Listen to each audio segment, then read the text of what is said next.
The rain in suburban Ohio didn't sound like rain to Sarah Jenkins. It didn't patter gently on the roof like in the movies. It drummed, a relentless, military cadence that tapped against the shingles of her modest two-bedroom ranch house, echoing a rhythm she had spent 5 years trying to forget. Sarah sat in the oversized armchair in the living room, the one that faced the front window. It was a strategic position. From here, she had a clear line of sight to the front door, the hallway leading to her 8-year-old daughter Lily's room, and the street outside. Old habits didn't die, they just repurposed themselves for domestic life. The Beretta 9mm wasn't strapped to her thigh anymore, it was locked in a biometric safe in her nightstand.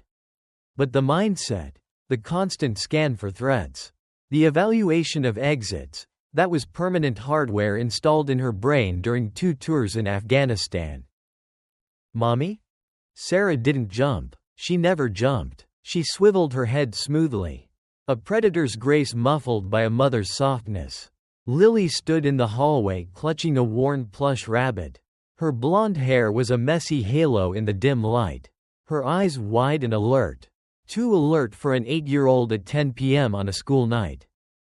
Hey, bug. Sarah's voice was a low, soothing hum, a deliberate counter-frequency to the storm outside. Bad dreams again?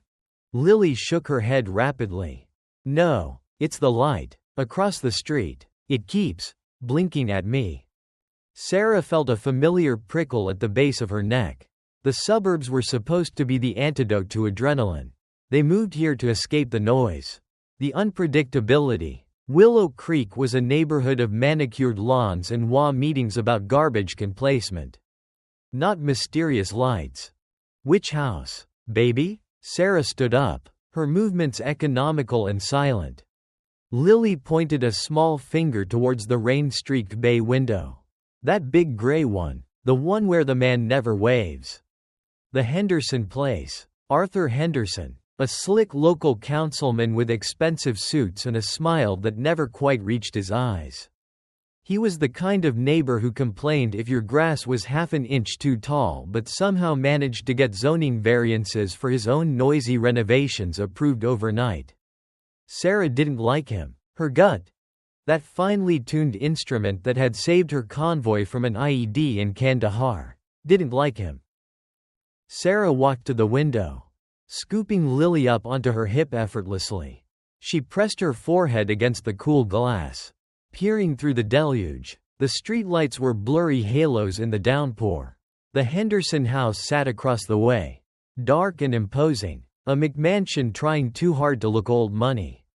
Where, Lily? Show me.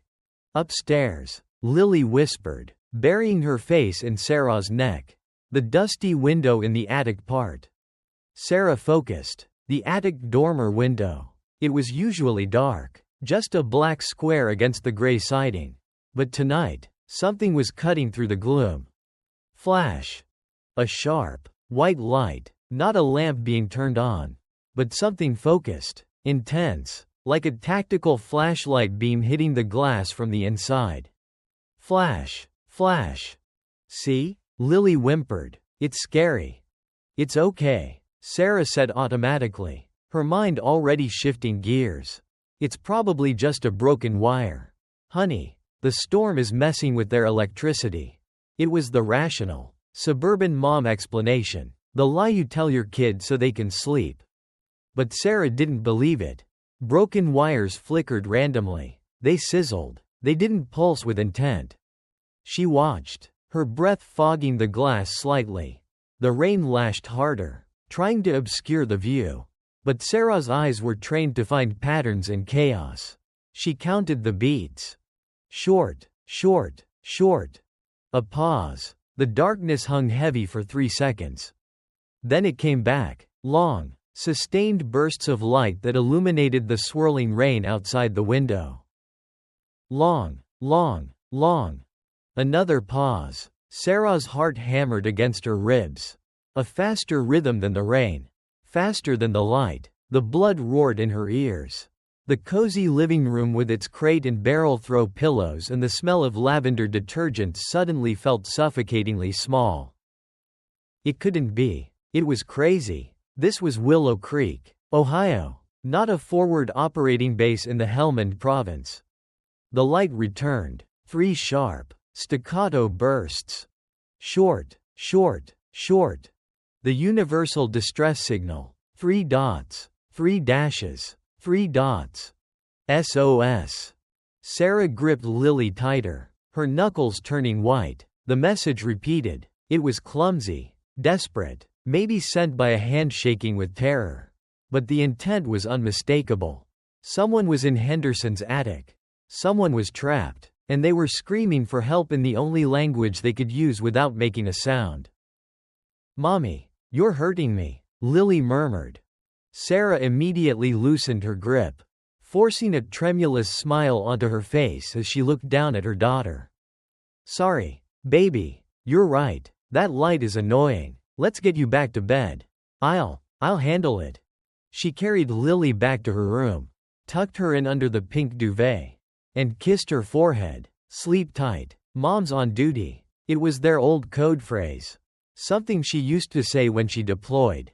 It meant "I will protect you, no matter how far away I am." Tonight, it meant something much more immediate. Sarah closed Lily's door until it was just a crack gently. She walked back into the dark living room. The rain was still hammering down. Across the street, the attic window went dark again. Waiting. Sarah Jenkins, suburban mom and PTA volunteer, ceased to exist in that moment. Sergeant Jenkins took over. She moved to the kitchen, her bare feet silent on the hardwood floor. She didn't turn on the lights. She didn't need to. She knew exactly where the junk drawer was. She reached past the rubber bands and takeout menus and pulled out a small, heavy flashlight, heavy enough to be a baton in a pinch. Then, she went to the nightstand and placed her palm on the biometric scanner. The safe hissed open. The cold steel of the Beretta welcomed her hand like an old friend she wished she never had to see again. She wasn't going to call the police. Not yet. Henderson owned the local PD, everyone knew that. If she called 911, the first person they'd notify was the councilman himself. No, this required reconnaissance. This required a soldier's touch. Sarah slipped on her rain jacket, pocketed the flashlight, and checked the chamber of the 9mm. She looked across the street one last time at the dark, silent house that held a screaming secret. Message received, she whispered to the rain. "Hold on, I'm coming." She unlocked the front door and stepped out into the storm.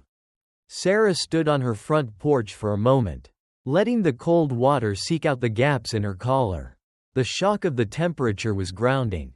It washed away the warmth of the home she had fought so hard to build, stripping her down to her factory settings.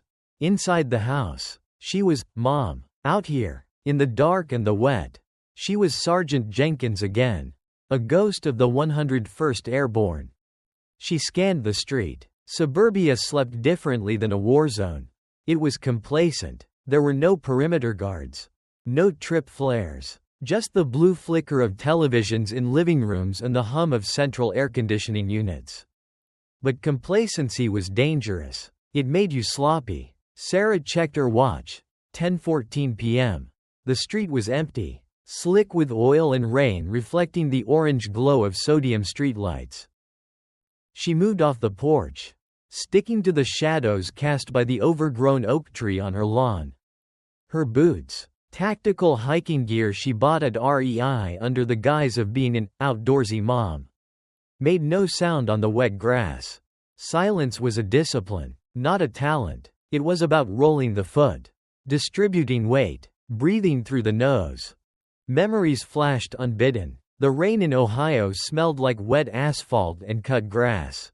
The rain in the Korangal Valley had smelled of ozone and rot. She pushed the memory down, locking it in the same mental box where she kept the faces of the friends she'd lost. Focus on the mission. Objective: reconnaissance of the Henderson property. Threat assessment. Crossing the street exposed her. For 6 seconds, she would be visible if anyone looked out their window. She timed it with a clap of thunder, sprinting low and fast across the tarmac. diving behind the Hendersons' manicured hedge. Her heart rate didn't spike, it steadied. This was the work. This was familiar. Arthur Henderson's house was a fortress of ego. A sprawling structure with too many gables and a 3-car garage. Sarah crouched in the mulch, smelling the expensive fertilizer. She looked up at the attic window. Dark, silent, but she knew what she had seen. The pattern was etched into her retina. SOS. She crept along the side of the house, avoiding the gravel path that would crunch underfoot. She stuck to the flower beds, ignoring the thorns of rose bushes scratching at her waterproof pants. She needed to find an entry point, or at least a vantage point to look inside without being seen. The living room curtains were drawn, but a sliver of light escaped from the gap. Sarah pressed her back against the brickwork, inching closer. She held her breath and peeked with one eye. Inside, the television was on, a cable news channel on mute. Arthur Henderson was there. He wasn't wearing his public smile. He was pacing, holding a tumbler of amber liquid, likely scotch. He looked disheveled. His tie was loosened, his sleeves rolled up. He was arguing with someone on his cell phone, aggressively. Sarah couldn't hear the words through the double-paned insulated glass, but she could read body language.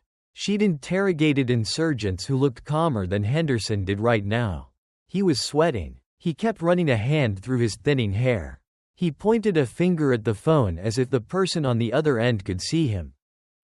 Then, another figure entered the room. A man Sarah had never seen before. He was built like a vending machine, square, heavy, and immobile. He wore a dark leather jacket despite the warmth of the house. He didn't look like a friend. He looked like enforcement. The big man said something brief. Henderson stopped pacing. He shrank. The politician, usually so full of hot air and authority, seemed to deflate physically in the presence of this stranger. He nodded rapidly, taking a large gulp of his drink. "Who are you?" Sarah wondered, her mind cataloging the stranger's features. Scar above the left eyebrow. Broken nose that healed crooked. Military bearing? No, not military. Thug, cartel or mob muscle. The difference was in the posture. Soldiers stood ready. Thugs stood threatening. The stranger pointed towards the ceiling. Towards the attic. Henderson shook his head violently. Pleading. The big man didn't argue. He just stepped forward and placed a heavy hand on Henderson's shoulder. It wasn't a comfort, it was a vice. Henderson crumbled. He handed over a set of keys. Sarah ducked down as the stranger turned towards the hallway. They were going upstairs. She had to move. The view from the ground was compromised. She needed elevation. She scanned the exterior of the house. A drainpipe ran up the side of the garage. Sturdy copper, securely fastened to the brick. Next to it was the trellis for the wisteria vines. It would hold her weight. She holstered the flashlight. She checked the zipper on her pocket to ensure the Beretta was secure. Though she prayed she wouldn't have to draw it. Firing a weapon in a residential neighborhood was the endgame. The point of no return. It meant sirens, police, Child Protective Services taking Lily away because her mother was a vigilante with PTSD. She couldn't afford that. She just needed information. Sarah gripped the trellis. The wood was slick with rain, but her gloves had grip. She climbed, finding toeholds in the lattice. Muscle memory took over. Pull, step, secure. Pull, step, secure. She ascended past the first floor, past the master bedroom window, dark, reaching the roof of the garage. She lay flat on the shingles, the rough grit scraping against her jacket. The rain was torrential now, a deafening roar that masked the sound of her arrival. That was good. Nature was providing cover. From the garage roof, she could reach the dormer window of the attic. It was about 8 feet away, across a slope of slate tiles. Dangerous, slippery. One wrong step and she'd slide off, dropping 20 feet onto the concrete driveway below. Sarah took a breath, tasting the metallic rain. She thought of Lily, safe in her pink duvet. She thought of the desperate rhythm of the light. Short, short, short, long, long, long. Someone's child wasn't safe tonight. She crab-walked across the roof, staying low, her boots searching for friction on the wet slate. She reached the dormer. The window was high, just out of reach from where she crouched. She had to stand up to see in. Slowly, agonizingly, she rose. The wind whipped her hair, plastering it across her face. She pushed it aside and looked through the dusty glass of the attic window. The room was small, unfinished, insulation batting exposed on the walls. A single bare bulb hung from the ceiling, casting harsh shadows. And there she was. Not a child, not exactly. A teenager, maybe 16 or 17. She was huddled in the corner, sitting on a filthy mattress. Her clothes were torn, dirty. Her hands were bound in front of her with zip ties. But her eyes were blazing with a fierce, terrified intelligence. In her bound hands, she held a small shard of mirror, probably broken from a compact. She was angling it towards the window, trying to catch the light from the street lamp outside to reflect it back. That was the source of the flash. Ingenious. Suddenly, the attic door slammed open. The big man from downstairs filled the frame. The girl scrambled back, dropping the mirror shard. It shattered on the floor. Sarah watched as the man shouted something.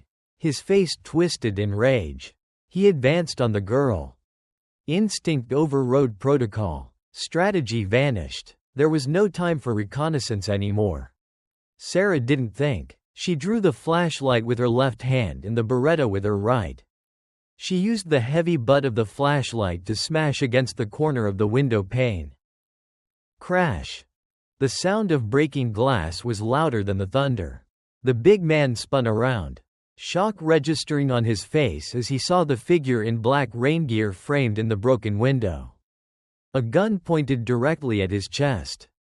"Back off!" Sarah screamed, her voice tearing through the storm. "Step away from her." The nightmare in Willow Creek had officially begun.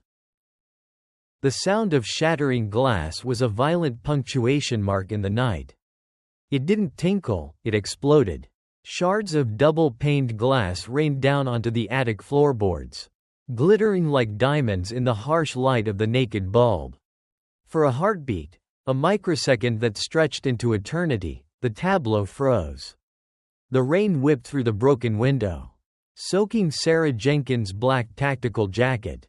The muzzle of her Beretta 9mm was steady, a black eye staring unblinkingly at the center mass of the giant man standing over the girl. "I said step away," Sarah roared. Her voice wasn't the voice of a suburban mother. It was the command voice she'd used to control crowds in Kabul.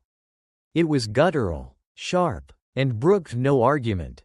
The man, the enforcer, blinked. The shock on his face evaporated instantly, replaced by a cold, reptilian calculation. He didn't raise his hands. He didn't step back. He assessed her. He saw a woman, smaller than him, balancing precariously on a slick roof sill. He saw an opportunity. "You made a mistake, bitch," he growled. His voice sounded like gravel grinding in a cement mixer. He moved with terrifying speed for a man of his size. He didn't lunge for Sarah, he lunged for the girl. "No," Sarah shouted. She couldn't fire. Not safely. The girl, Maya, was directly in the line of fire if the man pivoted. Sarah didn't hesitate. She holstered the flashlight in a smooth motion and vaulted through the broken window frame, ignoring the jagged glass that sliced into her palms and thighs. She hit the floor rolling, her shoulder absorbing the impact on the unfinished plywood. She sprang up just as the enforcer grabbed the girl by her hair, yanking her up like a rag doll to use as a human shield.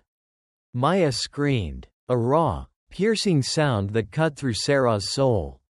Sarah didn't stop moving. Stationary targets die. Moving targets survive. She closed the distance, staying low. The room was small, cluttered with boxes of Christmas decorations and old furniture, obstacles to him, weapons to her. The enforcer reached for his waistband with his free hand, pulling out a snub-nosed revolver. Sarah was already there. She couldn't shoot him without risking the girl. So she became the weapon. She stepped inside his guard, jamming the barrel of her Beretta into the soft flesh under his armpit, pushing his aim toward the ceiling. Bang! The revolver went off. The deafening crack overpressured the small room, making ears ring instantly. Plaster dust rained down from the ceiling. Sarah didn't flinch. She used her forward momentum to drive her knee viciously into the man's groin. It was a dirty move. It was a soldier's move. The enforcer grunted, his breath hitching, but he didn't drop the girl. He swung his gun arm down, trying to club Sarah with the heavy steel of the revolver. Ideally, she would have blocked it. But in the chaos of close-quarters combat, ideals don't exist. The blow caught her on the shoulder, sending a shockwave of numbness down her right arm. Her fingers spasmed, and she nearly dropped her gun. She gritted her teeth against the pain. Focus. Adapt. Overcome. Let her go, Sarah snarled. She holstered her weapon instantly. She couldn't use it, and she needed two hands. She grabbed the wrist holding the girl's hair and twisted it outward, applying torque to the joint against its natural range of motion. At the same time, she stomped on the side of his knee. There was a sickening pop of cartilage. The enforcer roared, his leg buckling, his grip on the girl loosened. Run! Sarah shoved Maya toward the door. Get to the corner. Get down. Maya scrambled away, sobbing, pressing herself into the shadows behind a stack of storage bins. Now it was just Sarah and the enforcer. He was hurt, limping, but he was furious. He dropped the revolver. It was empty or jammed, and pulled a switchblade from his pocket. The blade snapped open, 4 inches of serrated steel glinting in the light. I'm going to gut you, he wheezed, circling her. The attic felt suddenly claustrophobic. The air smelled of cordite, sweat, and wet insulation. Sarah assumed a defensive stance. Knees bent, hands up and open. She didn't have her knife drawn. She had to rely on empty-hand combatives. You're not a cop, the man said, lunging. He slashed diagonally. Sarah swayed back, feeling the wind of the blade pass inches from her throat. He followed with a stab. She parried with her left forearm, sacrificing skin to save organs, and stepped in. She grabbed his knife hand, locking his wrist, and drove the palm of her right hand upward into his chin. His head snapped back, teeth clacking together hard enough to shatter molars. He stumbled, dazed. Sarah didn't let up. Violence of action. Once you engage, you finish it. She grabbed a heavy ceramic lamp from a nearby table and smashed it across his temple. The enforcer's eyes rolled back. He crumpled to the floor like a demolished building, shaking the floorboards as he landed. He didn't move. Sarah stood over him, chest heaving, blood dripping from the cut on her arm and the glass shards in her hands. The adrenaline was screaming in her veins, demanding more fight, but the threat was neutralized. Check, scan, she whispered to herself. Forcing the drill, she retrieved her gun, checked the chamber, and scanned the room. No other threats. She turned to the corner. The girl, Maya, was curled into a ball, shaking violently. She looked about 16, pale and emaciated, wearing a dirty oversized t-shirt. Sarah holstered her weapon and knelt, keeping her distance so as not to spook her. Hey, look at me. Maya looked up. Her eyes were wide, filled with a terror so deep it looked like madness. I'm Sarah. I saw your signal, Sarah said, her voice dropping to that low, soothing register she used with Lily. You did good. That was smart. SOS, I saw it. He said he'd kill me. Maya stuttered. He's not killing anyone today, Sarah said firmly, but we have to move. Now, can you walk? Maya nodded weakly. Sarah moved forward and used a multi-tool from her belt to slice the plastic zip ties binding the girl's wrists. Maya rubbed the red, raw skin, wincing. Where are we going? Maya asked. Out, Sarah said. We can't go back out the window. It's too slippery. We have to go down through the house. But, he is down there. The man in the suit. Henderson, the councilman. I know, Sarah said, her face hardening. Stay behind me. Hold onto my jacket. If I tell you to run, you run. You don't look back. You run to the blue house across the street and bang on the door until they wake up. Understand? The blue house? Maya asked, confused. My house. Sarah lied. She couldn't send the girl there. It would lead the wolves to her daughter. Actually, no. Run to the neighbors. Any neighbor. Scream, fire. People wake up for fire. Sarah led the way to the attic door. She cracked it open. The hallway below was carpeted and quiet, lit by recessed lighting. She could hear the TV still murmuring in the living room downstairs. They crept down the stairs. The plush carpet swallowed their footsteps. Sarah's heart was hammering a frantic rhythm, but her hands were steady on her weapon. They reached the second-floor landing. The master bedroom door was open, empty. They continued to the ground floor. The foyer was marble, tricky, noisy. Sarah signaled for Maya to stop. She peered around the banister. Arthur Henderson was standing in the foyer, pacing again. He was on the phone, his back to the stairs. I don't care, Henderson hissed into the phone. Vargas is upstairs dealing with it. Just get the van here. We need to move the product tonight. The girl is becoming a liability. Product. He called a human child product. Sarah felt a cold rage settle in her gut. It was colder than the rain, sharper than the glass. She stepped out from the shadows of the staircase, leveling her gun at the back of the politician's head.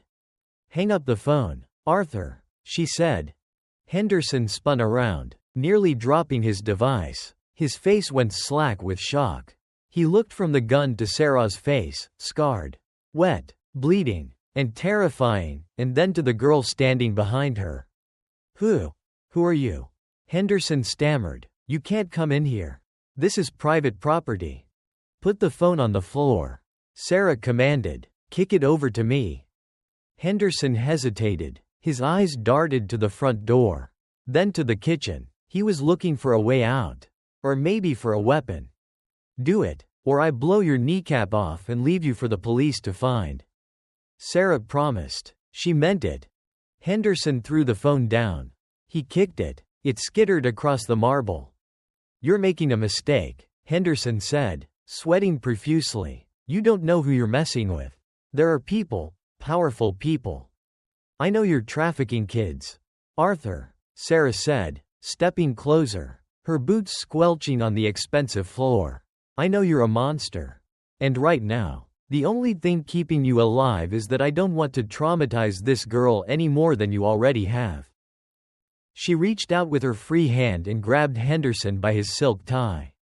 Yanking him close, she could smell the scotch on his breath. Where are the keys to the back door? Kitchen, he gasped. On the counter.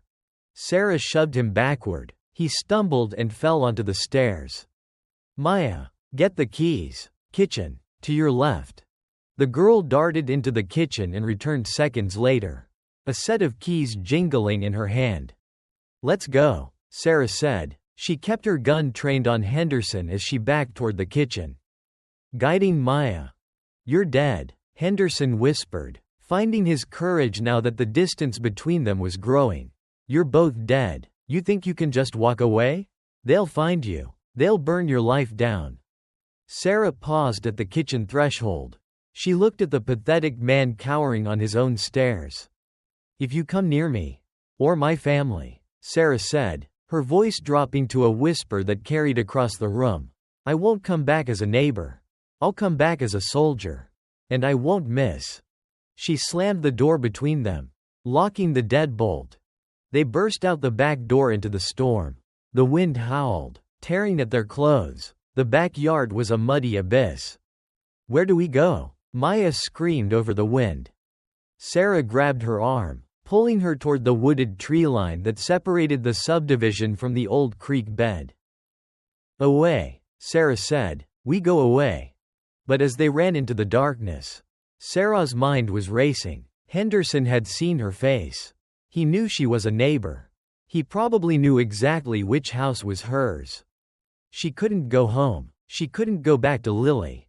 Not yet. If she went home, she'd bring a war to her daughter's doorstep. She checked her watch. 10:45 p.m. She was bleeding, armed, with a fugitive witness in tow, and effectively homeless. Sarah pulled her phone out of her waterproof pocket as they ducked into the shelter of the woods. She dialed a number she hadn't called in 4 years. A number with a Virginia area code. It rang once, twice. Jenkins? A male voice answered. Gruff, tired. I need an extraction, Sarah said, her voice breaking slightly. And I need a safe house. Protocol 0. There was a pause on the line. Where are you? Ohio. And I've got a package that half the political underworld is going to want to kill. Sit tight, the voice said. I'm activating the asset. Sarah hung up and looked at Maya, who was shivering against a tree trunk. It's going to be a long night. Kid, Sarah said, reloading her magazine. Stay close. The woods behind Willow Creek were not a forest, they were a buffer zone. A thin strip of untamed nature meant to separate the manicured lawns of the middle class from the decaying industrial zoning to the north. But in the storm, the trees felt ancient and hostile. Sarah Jenkins moved with a low center of gravity, her boots finding purchase in the sludge where a civilian would have slipped. The mud was relentless. It coated her tactical pants, seeped into the cuts on her hands, and weighed her down. Behind her, Maya stumbled. The girl gasped. A wet, ragged sound. She was barefoot. Sarah had noted this earlier.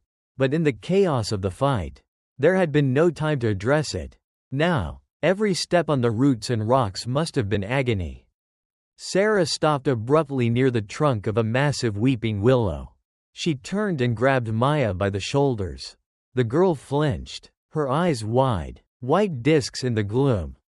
Stop. Breathe, Sarah commanded, her voice a hushed whisper barely audible over the wind. My feet. Maya sobbed quietly. I can't. You can, Sarah said, intense and unyielding. You survived that room. You survived him. Pain is information. Maya, it tells you you're still alive. But right now, we need to move fast. Or we won't stay that way. Sarah stripped off her heavy waterproof jacket. Underneath, she wore a thermal long-sleeve Henley. The freezing rain hit her skin like a physical blow, instantly raising gooseflesh. She didn't shiver. She wrapped the jacket around Maya's trembling shoulders. Put this on. It's Kevlar-lined. It'll keep you warm. What about you? I run hot, Sarah lied. She scanned the darkness. We can't stay here. They'll bring dogs eventually. Henderson has money. And money buys private security with K9 units. We need to get off the ground. Where do we go? The police station? Sarah shook her head. Henderson is the police in this town. If we walk into that station, we never walk out. We need a vehicle. And we need my daughter. The mention of the daughter made Sarah's heart skip a beat. Lily. She was less than 500 yards away, sleeping in her pink room, oblivious to the fact that her mother was a fugitive in her own neighborhood. The distance felt like an ocean. Come on, Sarah said. She didn't lead them deeper into the woods. Instead, she circled back, moving parallel to the street line, using the dense foliage as a screen. They moved towards the cul-de-sac at the end of Willow Creek Drive. The Miller house. The Millers were snowbirds, retired folks who spent their winters in Sarasota, Florida. Their house had been dark for 3 weeks. Sarah knew this because she watched the neighborhood. She knew the rhythm of the street. She knew their timer lights came on at 7 p.m. and went off at 11 p.m. It was 10:55 p.m. They reached the edge of the Millers' backyard. The fence was waist-high chain link. Sarah vaulted it effortlessly, then reached back to haul Maya over. They crouched in the shadows of the tool shed. Stay here, Sarah whispered. Count to 100. If I'm not back, run into the woods and don't stop. Don't leave me. Maya grabbed Sarah's arm. I'm not leaving you. I'm acquiring transport. Sarah sprinted across the lawn to the back door. It was locked. Obviously. She checked the window frame. Alarmed? Probably. But the Millers were cheap. They likely had a basic perimeter system. Not glass break sensors. She used the duct tape she kept in her EDC, everyday carry, kit, a habit from the service, to tape a square on the glass pane nearest the lock. She struck the center of the tape with the butt of her flashlight. The glass cracked silently, held together by the adhesive. She peeled it back, reached in, and unlocked the door. She slipped inside. The house smelled of stale air and potpourri. She moved quickly to the kitchen. The key rack, empty. Damn. She checked the drawers. Nothing. Then she remembered Mrs. Miller's habit. The decorative bowl by the front door. Sarah ghosted through the living room. Her flashlight beam, shielded by her fingers to emit only a sliver of light, swept the foyer. There, in a crystal bowl, sat a lonely set of keys. A Toyota logo. Bingo. She grabbed them and ran back to the kitchen.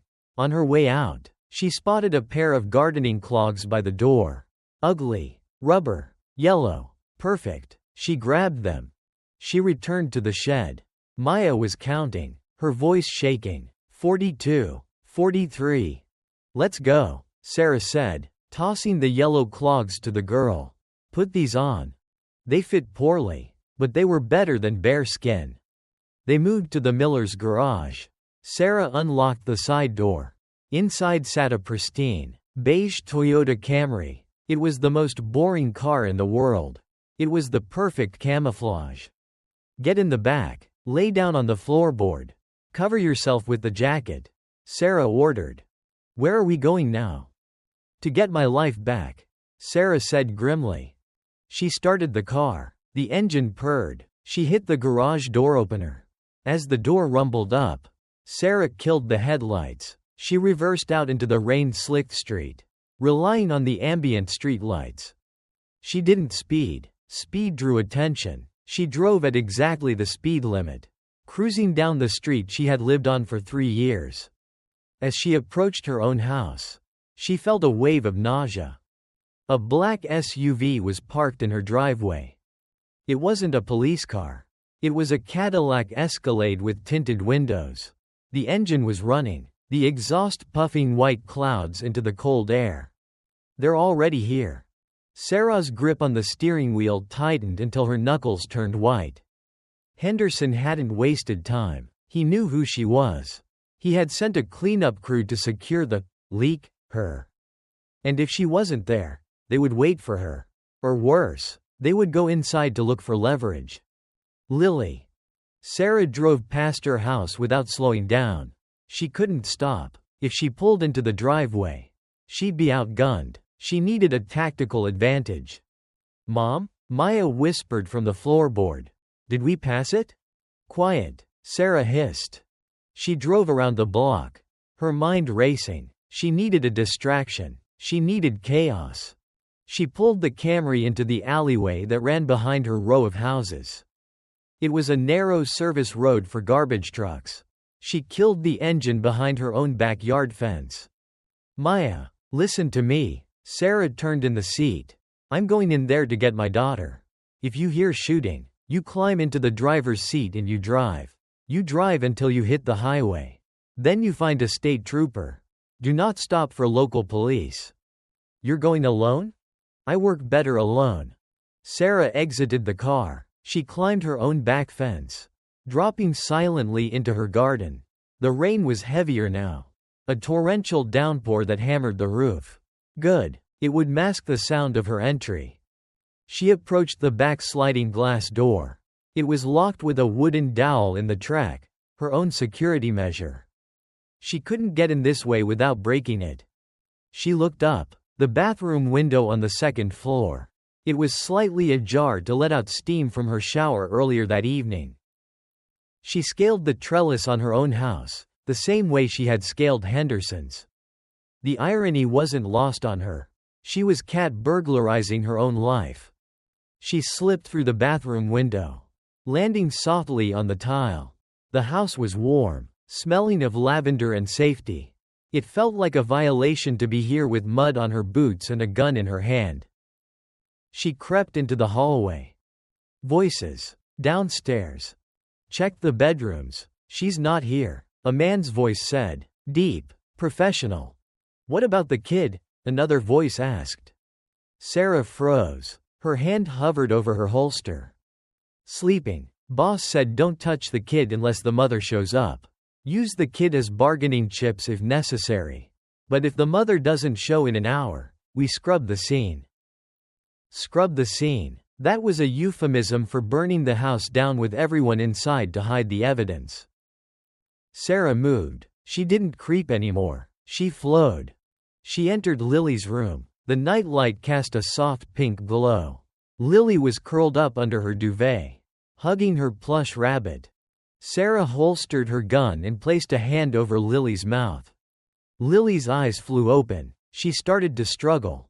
Shush, baby. It's mommy. Sarah whispered into her ear. Don't make a sound. We're playing the quiet game. The serious one. Lily stopped struggling, her eyes locking onto Sarah's. She saw the blood on Sarah's cheek. She saw the intensity. Lily was a soldier's daughter. She knew the difference between a game and a drill. She nodded. Sarah scooped her up. Lily was heavy. She was getting too big to be carried. But Sarah didn't care. Adrenaline made the child feel light as a feather. We had to go out the window. Sarah whispered. The bad men? Lily mouthed. Yes, but I'm the monster that eats bad men. Hold on tight. Sarah opened Lily's bedroom window. It opened onto the roof of the back porch. It was a short drop to the grass. She swung her legs out. Creak. The floorboard in the hallway outside the bedroom groaned. Sarah froze. Did you hear that? A voice from downstairs shouted. Upstairs. Bedroom. Another replied. Heavy footsteps thundered up the stairs.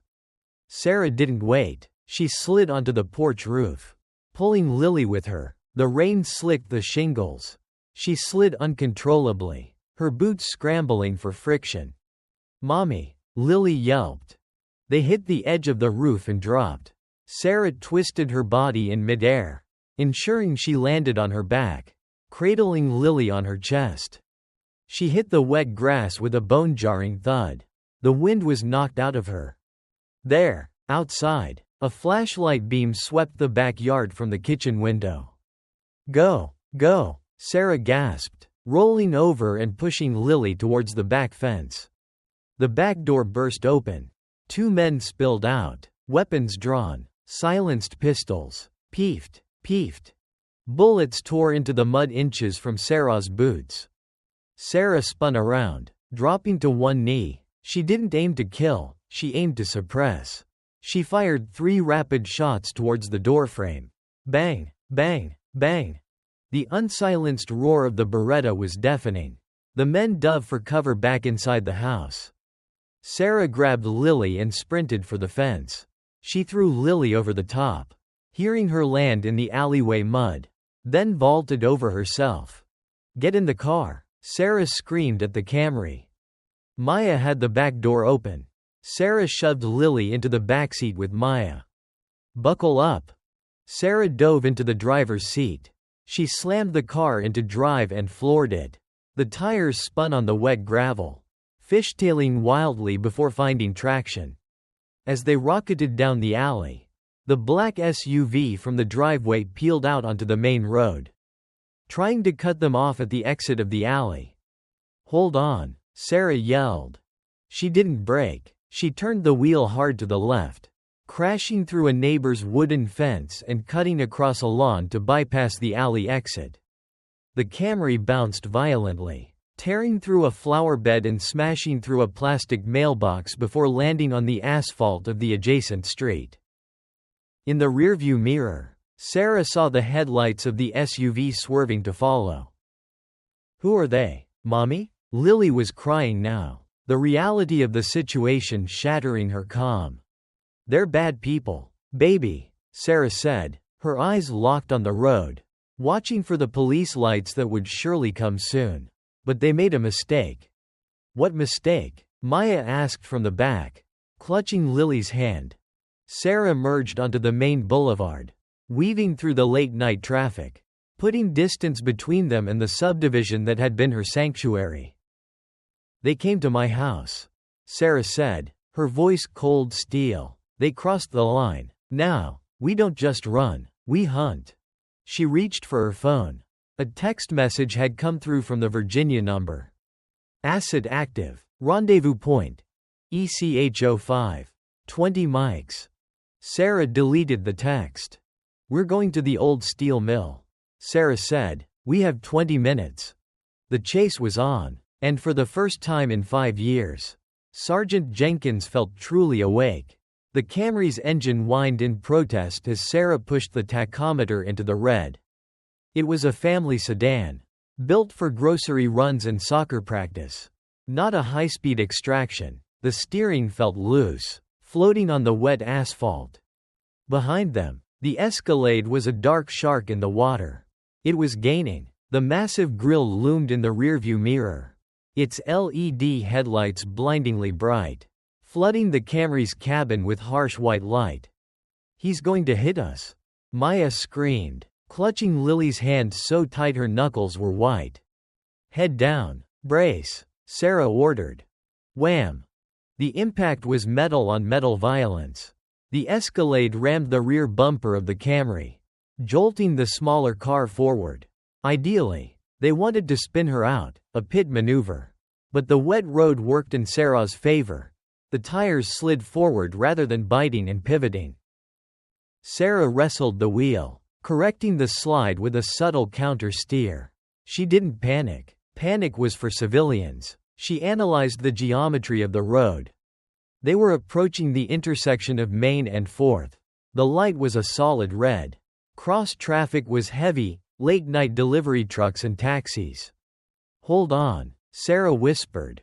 She kept her foot floored. The Escalade driver expected her to brake. He accelerated, preparing to ram her again, to push her into the intersection and let the cross traffic do the killing. At the last possible second, 50 feet from the intersection, Sarah slammed on the emergency brake and cranked the wheel hard to the right. The Camry's rear tires locked. The car drifted sideways, screaming across the wet pavement in a controlled slide.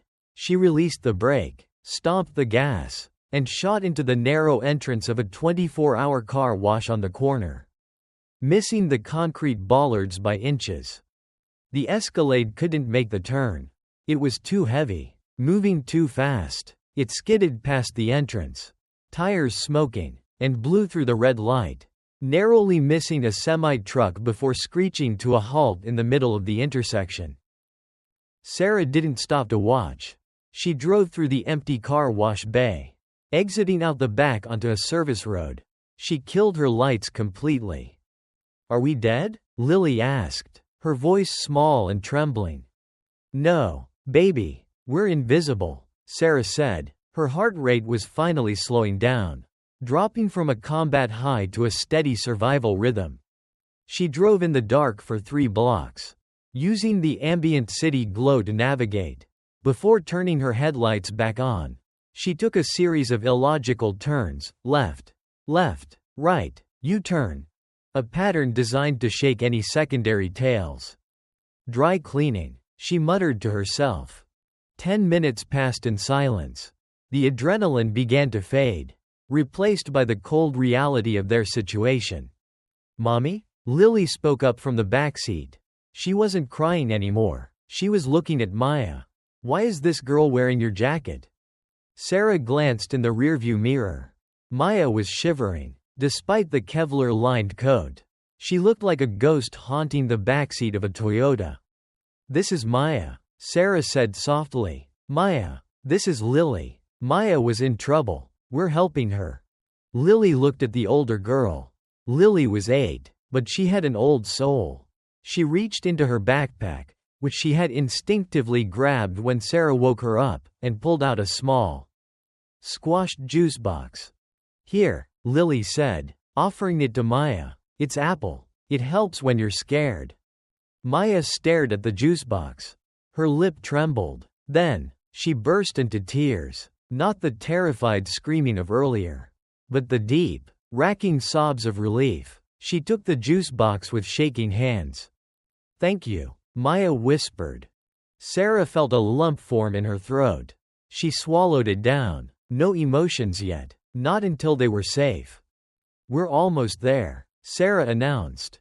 The scenery had changed. The suburban strip malls and manicured lawns were gone, replaced by the skeletal remains of the Rust Belt. Chain-link fences topped with razor wire. Empty warehouses with broken windows that looked like missing teeth. Piles of rusted scrap metal that rose like mountains in the rain. The industrial district. In the distance, the looming silhouette of the old Bethlehem steel mill rose against the purple night sky. It was a dead giant, a relic of a bygone era. It was also Echo 5, a designated safe zone from a life Sarah thought she had left behind. Sarah slowed the car as they approached the rusted main gate. A heavy padlock secured the chain. "Stay in the car," Sarah said, drawing her weapon. She stepped out into the rain. The wind howled through the skeletal steel structures of the mill, creating a mournful, metallic song. She approached the gate, checking for tripwires or sensors. Nothing. She raised her gun, aiming at the padlock. Clink. A sound from the shadows. Metal on stone. Sarah spun around, weapon raised, acquiring the target in a fraction of a second. A figure stepped out from behind a concrete pillar. He was older, gray-haired, wearing a faded army surplus jacket and holding an umbrella. He held no weapon, but his stance was balanced. "Ready?" "You're late, Jenkins," the man grumbled, "and you're driving a Camry. Standards have slipped." Sarah lowered her gun, letting out a breath she didn't know she was holding. "Good to see you too, Miller," she said. The man wasn't actually Mr. Miller, the neighbor whose car she stole. That was just a coincidence of names. This was Master Sergeant Miller, Rhett, her former handler. "Is the package secure?" Miller asked, nodding towards the car. "2 packages," Sarah corrected. "1 asset, 1 civilian dependent." Miller raised an eyebrow. "You brought your kid? Jesus, Sarah, this isn't a daycare." "It is tonight," Sarah said, walking back to the car. "Open the gate. We have work to do." As the heavy iron gates creaked open, Sarah drove the battered Camry into the dark heart of the steel mill. They had escaped the initial fire, but now they were stepping into the forge. The massive corrugated iron doors of Warehouse 4 rolled shut with a sound like a dying thunderclap, sealing out the storm and the world. Inside, the air was still, heavy with the scent of oxidized iron, diesel fuel, and old dust. It was the smell of industry long dead, a tomb for the American manufacturing dream. But for Sarah Jenkins, it smelled like safety. She killed the engine of the battered Camry. The silence that followed was ringing in her ears. In the backseat, Lily was asleep, her head resting on Maya's shoulder. Maya was awake, staring out at the cavernous space, her eyes reflecting the dim amber light of the few industrial halogen lamps that Miller had rigged up. "We're here," Sarah said, her voice raspy. She cleared her throat. "We're safe." Miller tapped on the driver's side window with the tip of his umbrella. Sarah opened the door and stepped out, her legs momentarily wobbly. The adrenaline crash was starting to hit. "You look like hell, Jenkins," Miller observed, looking her up and down. He was a man carved from granite, 60 years old with a crew cut that hadn't changed since the Reagan administration. He wore his age like battle armor. "Rough night in the suburbs," Sarah replied, holstering her Beretta. "Is the perimeter secure?" "Motion sensors on the fence line. Cameras on the access road. If a squirrel farts within 50 yards of this place, I'll know," Miller said. He looked into the back of the car. Let's get the civilians to the FOB. The FOB, Forward Operating Base, was a retrofitted office container in the center of the warehouse floor. Elevated on concrete blocks, it was the only warm place in the freezing mill. Sarah carried a sleeping Lily, while Miller guided a limping Maya up the metal stairs. Inside, the container was surprisingly cozy. A propane heater hissed in the corner.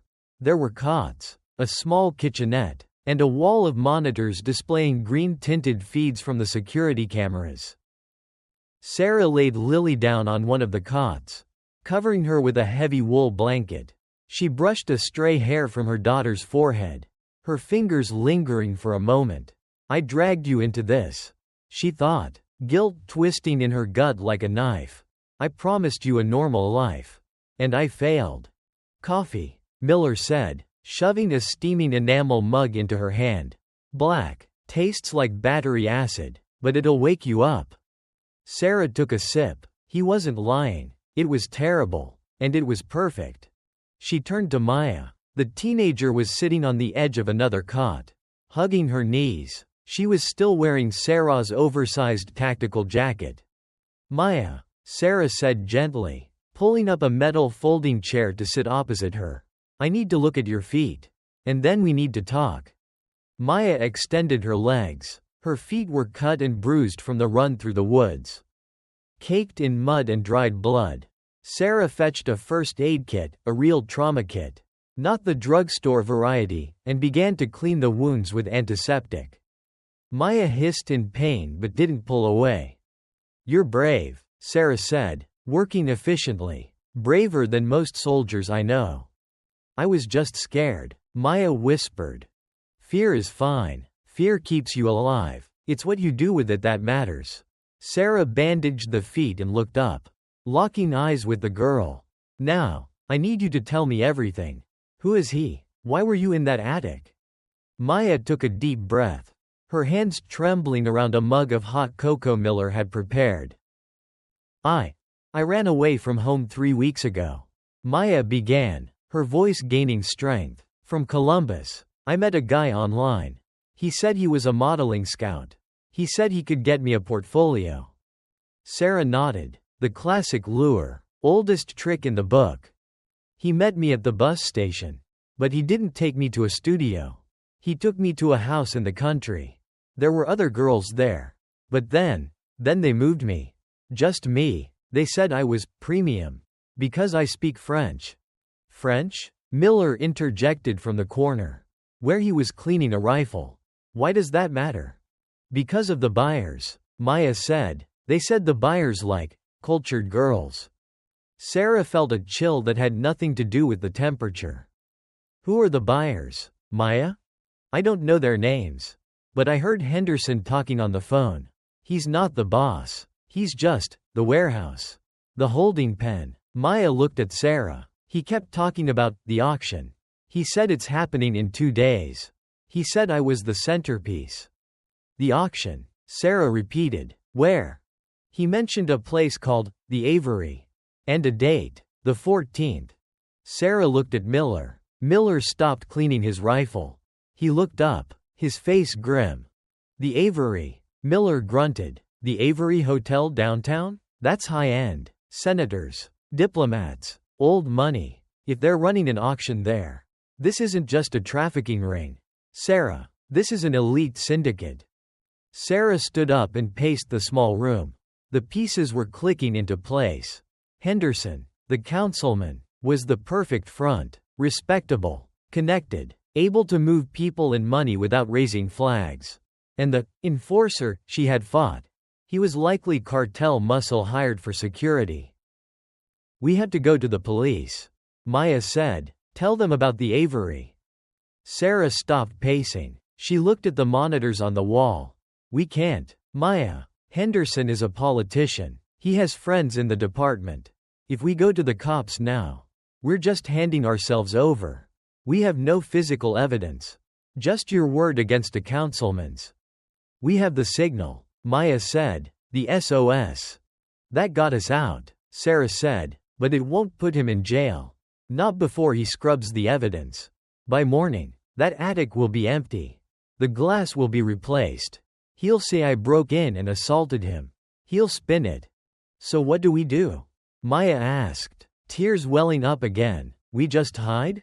Sarah looked at Lily sleeping peacefully. Then she looked at her own reflection in the dark monitor screen. She saw the blood spatter on her cheek. She saw the predator she had tried to suppress for 5 years. No, Sarah said, we don't hide, we disrupt. She turned to Miller. What do you have in inventory? Miller grinned, a slow, dangerous expression that showed his yellowed teeth. I thought you'd never ask. He stood up and walked to a heavy metal locker at the back of the container. He punched in a code on the keypad. The locker beeped and clicked open. Inside was a wall of matte black steel. AR-15s with holographic sights. A Remington 870 tactical shotgun. A suppressed MP5 submachine gun. Rows of loaded magazines. Flashbang grenades. Kevlar vests.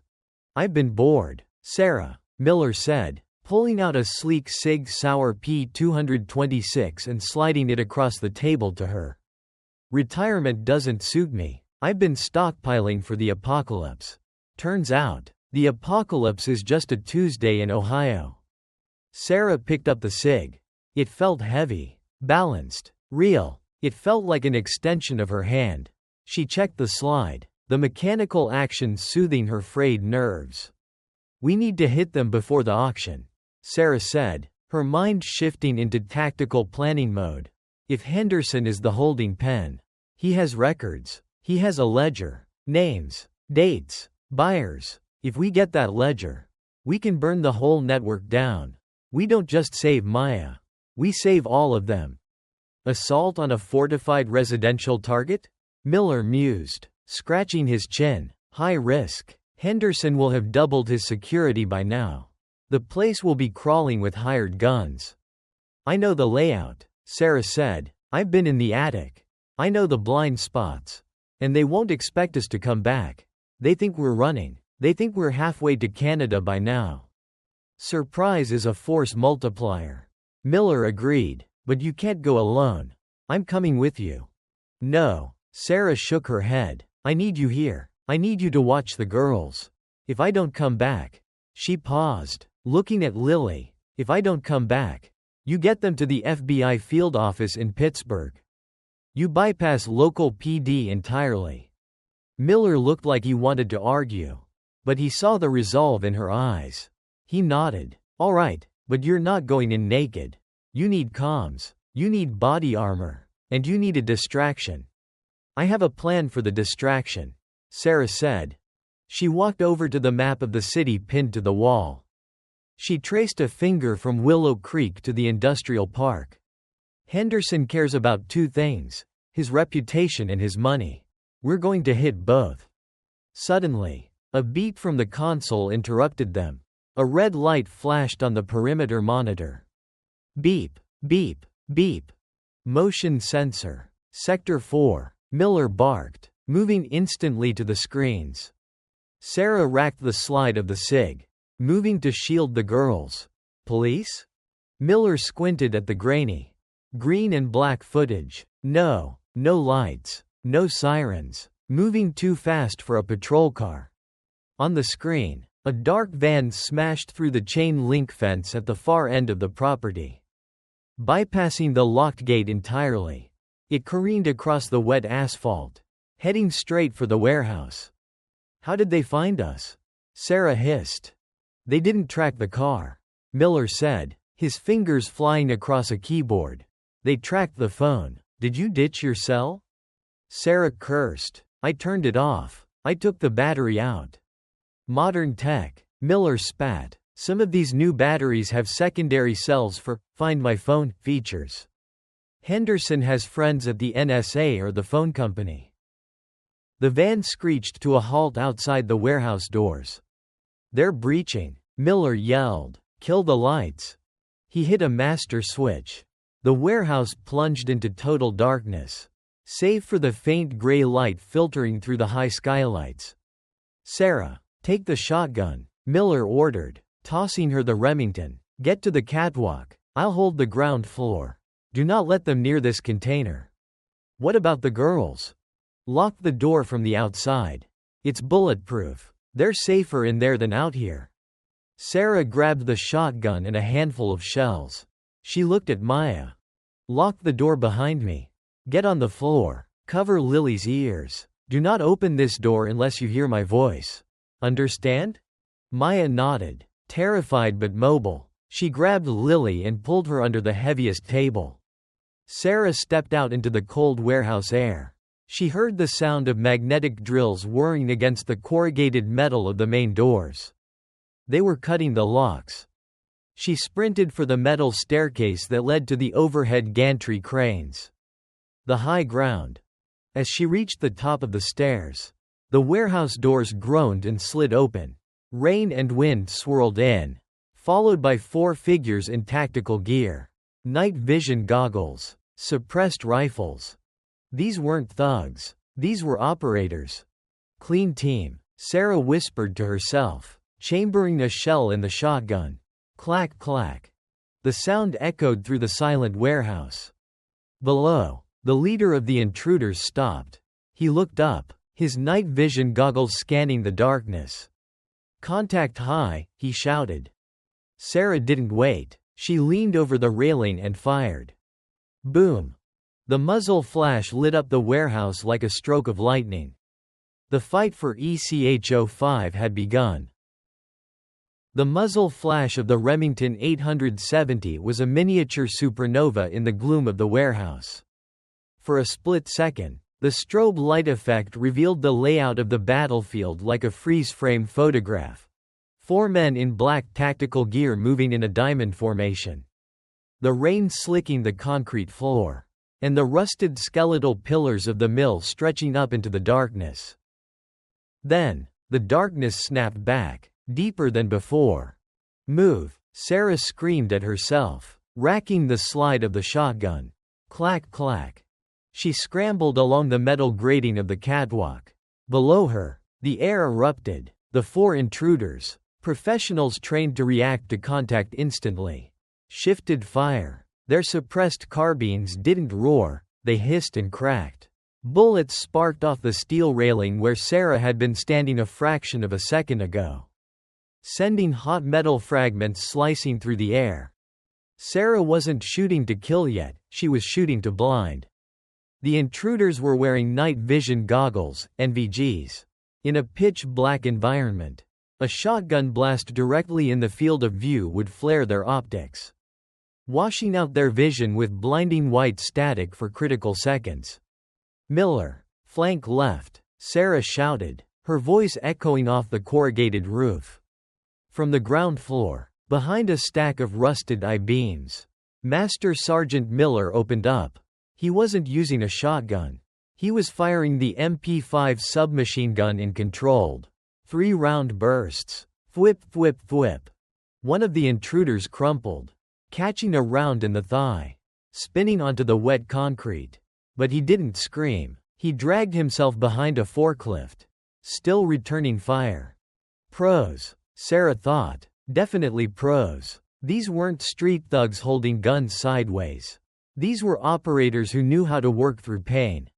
Sarah reached a junction in the catwalk. She was 30 feet in the air, directly above the container where Lily and Maya were hiding. The intruders knew the target was in that box. 2 of them were suppressing Miller, keeping him pinned, while the other 2 advanced on the container. They were moving to breach. Panic, cold and sharp, spiked in Sarah's chest. If they put a breaching charge on that door, the overpressure alone could kill the girls inside. She couldn't stay in cover. She had to draw their fire. Sarah vaulted over the railing, dropping onto the roof of the crane operator's cab, a rusted metal box suspended 10 feet below the catwalk. The impact jarred her teeth, but she didn't pause. She leveled the shotgun at the 2 men advancing on the container. Boom. The first man took the buckshot in his chest plate. The Kevlar stopped the penetration, but the physics of kinetic energy were non-negotiable. It was like being hit by a sledgehammer. He flew backward, sliding across the oil-stained floor. The second man pivoted, raising his rifle toward Sarah's precarious position. "Contact high. Crane," he shouted into his comms. Sarah pumped the shotgun. Clack clack. She fired again, but he was fast. He dove into a roll, coming up behind a heavy steel drum. His return fire shredded the glass of the crane cab, showering Sarah with shards. She ducked, covering her head, feeling the wind of the bullets passing inches from her ear. "I'm pinned," she yelled into her radio earpiece, a habit. Realizing too late she had no radio, she shouted instead, "Miller, they're on the box." "I see him," Miller roared. Below, Miller broke cover. It was a suicide move.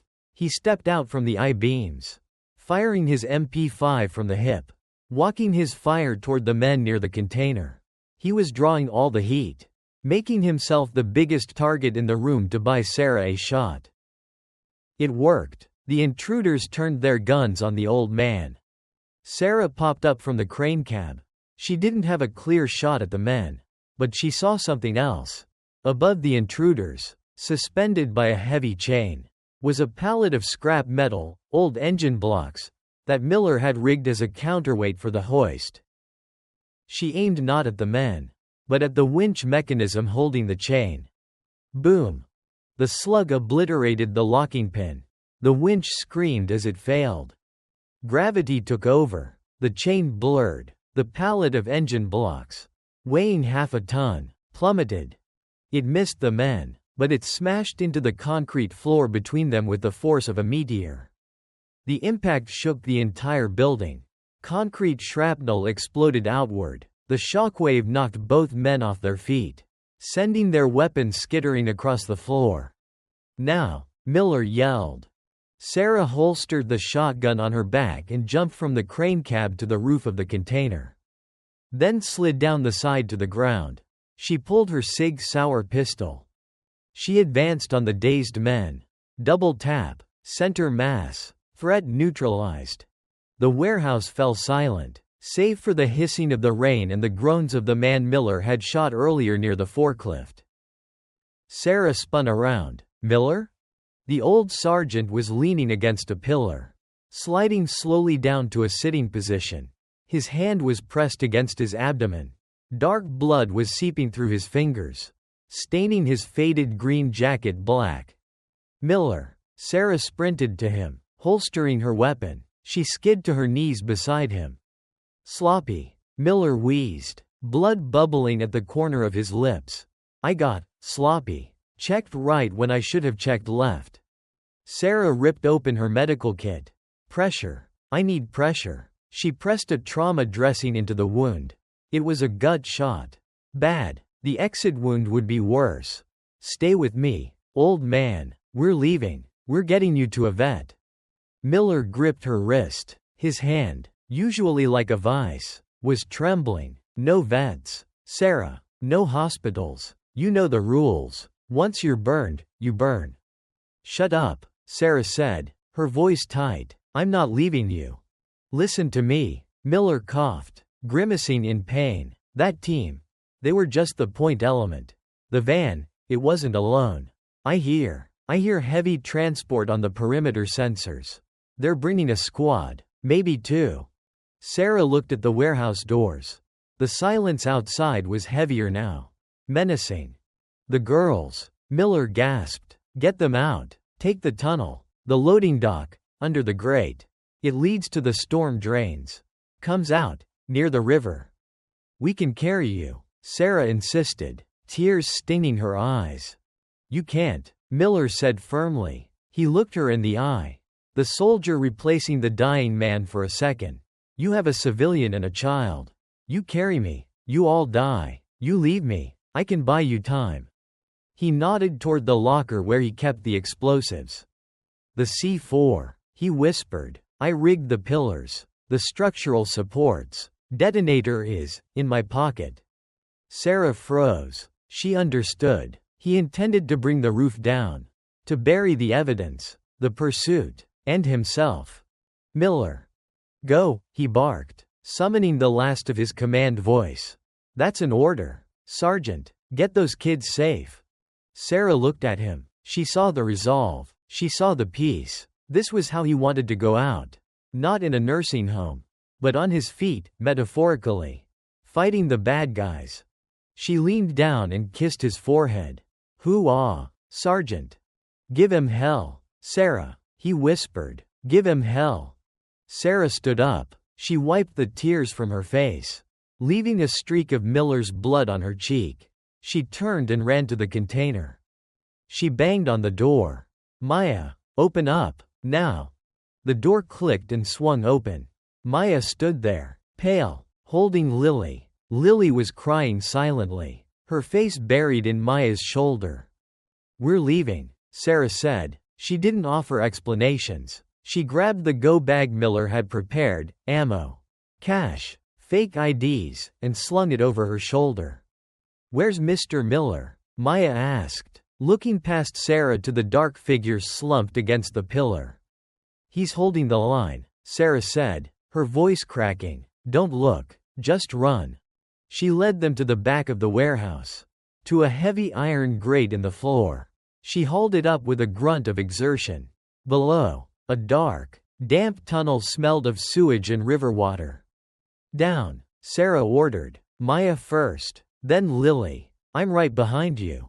Maya climbed down the ladder. Lily followed. Sarah paused at the top. She looked back one last time. Miller had pulled himself up to a sitting position. He had the MP5 in one hand and a small remote detonator in the other. He was looking at the main doors. Outside, tires screeched, doors slammed, boots hit the pavement, a lot of boots. Breach, breach, breach, a voice shouted from outside. Flashbangs sailed through the open doors, exploding in blinding white light. A squad of heavily armored men stormed in, moving tactically, sweeping the room. They saw Miller. They raised their weapons. Miller smiled. He raised the detonator. Sarah dropped into the tunnel and pulled the heavy grate shut above her head just as the world ended. Boom. The sound wasn't a noise, it was a physical pressure. The earth shook. Dust and debris rained down on them in the tunnel. The shockwave knocked Sarah off the ladder, and she fell into the shallow water below, landing hard on her side. Above them, thousands of tons of steel and concrete collapsed, sealing the warehouse, crushing the clean team, and burying Master Sergeant Miller in his fortress of iron. Mommy, Lily screamed in the darkness. Sarah scrambled up, coughing in the dust that billowed through the cracks. She clicked on her flashlight. The beam cut through the haze.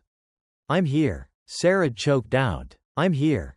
She gathered the girls. They were shaking, covered in dust. Is he? Maya started, looking up at the sealed grate. He saved us, Sarah said. Come on, we have to keep moving. He bought us a head start. But he didn't buy us forever. They waded through the knee-deep water of the storm drain. It was freezing, smelling of rot and chemical runoff.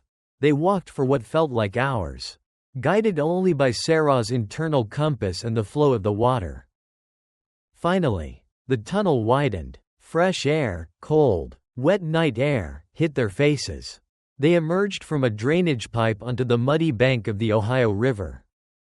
The storm had passed. The rain had stopped, leaving behind a heavy fog that clung to the water. In the distance, the city skyline glowed, indifferent to the violence that had just occurred. They climbed up the riprap embankment to a service road under a highway overpass. Sarah checked her watch. 3 a.m. They were wet, freezing, exhausted, and homeless. They had no car. They had no backup. Sarah looked at Lily. The little girl was shivering so hard her teeth chattered. Maya looked catatonic. They needed shelter, but there were no more safe houses. Sarah spotted a 24-hour truck stop diner about a quarter-mile down the road. The neon sign buzzed. Joe's Diner, eat. We need to get warm, Sarah said. We're going there. Is it safe? Maya asked. No place is safe. Sarah replied. But we can't freeze to death. They walked to the diner. Sarah made them stop in the shadows of the parking lot. She used a puddle to clean the worst of the blood and soot off their faces. She took off her tactical vest and hid it, along with the shotgun, under a tarp in the bed of a parked pickup truck. She kept the Sig Sauer tucked in her waistband at the small of her back, covered by her shirt. They entered the diner. It was mostly empty. A few truckers sat at the counter. A waitress with tired eyes looked up. "Rough night?" she asked, eyeing their wet clothes. "Car broke down." Sarah lied smoothly. "Walked 3 miles in the rain." "Sit anywhere. Coffee's fresh." They slid into a booth in the back. Sarah ordered hot chocolates and grilled cheese sandwiches.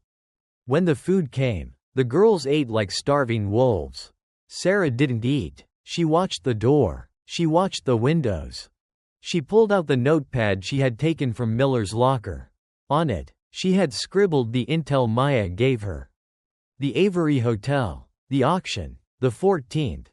Today was the 12th. They had 48 hours. Miller was dead. Her home was a crime scene. Her daughter was a fugitive. Sarah felt a cold, hard stone form in her stomach. It wasn't fear anymore. It was hate. Pure, distilled hatred for Arthur Henderson and everyone involved in his sick little club. She looked at Lily, who had fallen asleep with a half-eaten sandwich in her hand. She looked at Maya, who was staring out the window at the highway. "Maya," Sarah said softly. The girl turned. "You said Henderson kept a ledger. A list of buyers." "Yes." Maya nodded. "I saw him with it. A black book. He keeps it in a safe in his office at the warehouse." "The warehouse is gone," Sarah said. "Rubble." "No," Maya corrected her. "Not that warehouse. His office isn't at the mill. It's at his campaign headquarters. Downtown. He took me there once before he moved me to the attic." Sarah's eyes narrowed. Campaign headquarters. Public. Lightly guarded at night compared to a stash house. And full of secrets. "Do you remember where it is?" "Broad Street. Next to the bank." Sarah nodded. A plan was forming. A crazy, desperate plan. "We're not running anymore," Sarah whispered, more to herself than to Maya. "What are we doing?" Maya asked.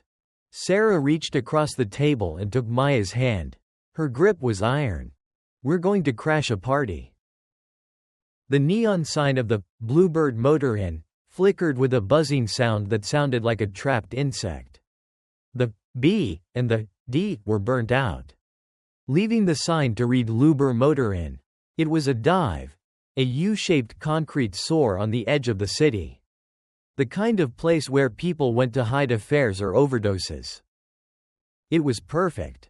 Sarah parked the stolen Camry 2 blocks away, tucked between a dumpster and a dead-end fence, and walked the girls to the motel office. She paid cash, $80 for a single night, peeling the bills from the wad Miller had shoved into the go-bag. The night clerk, a man with skin the color and texture of parchment, didn't ask for ID. He didn't even look up from his portable TV. He just slid a plastic key card across the counter. "Room 114, ground floor, back corner, good for exits." Sarah ushered Lily and Maya inside. The room smelled of industrial bleach and stale cigarette smoke. The carpet was sticky. "Don't touch anything you don't have to," Sarah warned. She locked the door, engaged the deadbolt, and wedged a sturdy wooden chair under the handle. She turned to the girls. Lily was sitting on the edge of the bed, her eyes heavy. Maya was standing by the window, peeking through the gap in the curtains. "I have to go out," Sarah said. Lily's head snapped up. "No, you can't leave." "I have to. Baby, we need that book. Without it, the bad men never stop coming." Sarah knelt in front of her daughter. "I need you to be strong for me. One more time." She turned to Maya. She reached into the waistband of her jeans and pulled out the Sig Sauer P226. She ejected the magazine, checked it, and slammed it back in. She racked the slide, chambering around. Maya's eyes went wide. Have you ever fired a gun? Sarah asked. No, Maya whispered. It's point and click, heavy trigger pull. Safety is here, Sarah demonstrated, flicking the lever. She placed the heavy weapon on the nightstand. This is for emergencies only. Extreme emergencies. If someone tries to kick that door down, you shoot through the wood. You don't wait for them to say hello. You're coming back, Maya said. It wasn't a question, it was a demand. I'm coming back, Sarah promised. Lock the door behind me. Do not open it for anyone but me. I'll knock 3 times. Pause. Then 2 times. That's the code. Sarah slipped out into the cold night air. The door clicked shut behind her, followed by the scrape of the chair being wedged back into place. She felt a phantom limb sensation, the absence of her daughter. But she shoved the feeling down into the furnace of her rage. Tonight, she wasn't a mother, she was a weapon. Sarah walked 6 blocks to a 24-hour supermart. The fluorescent lights inside were blindingly bright, a harsh contrast to the shadows she had been living in. She grabbed a shopping cart and moved quickly, keeping her head down, avoiding eye contact with the late-night stalkers and the insomnia-ridden shoppers. She needed gear. She bought a dark gray hoodie, black cargo pants, a beanie cap, and a pair of cheap work gloves. In the hardware aisle, she picked up a crowbar, a heavy-duty screwdriver, a roll of duct tape, and a glass cutter. In the electronics aisle, she bought a prepaid burner phone and a small digital camera. She paid cash at the self-checkout, her heart hammering against her ribs every time the machine beeped.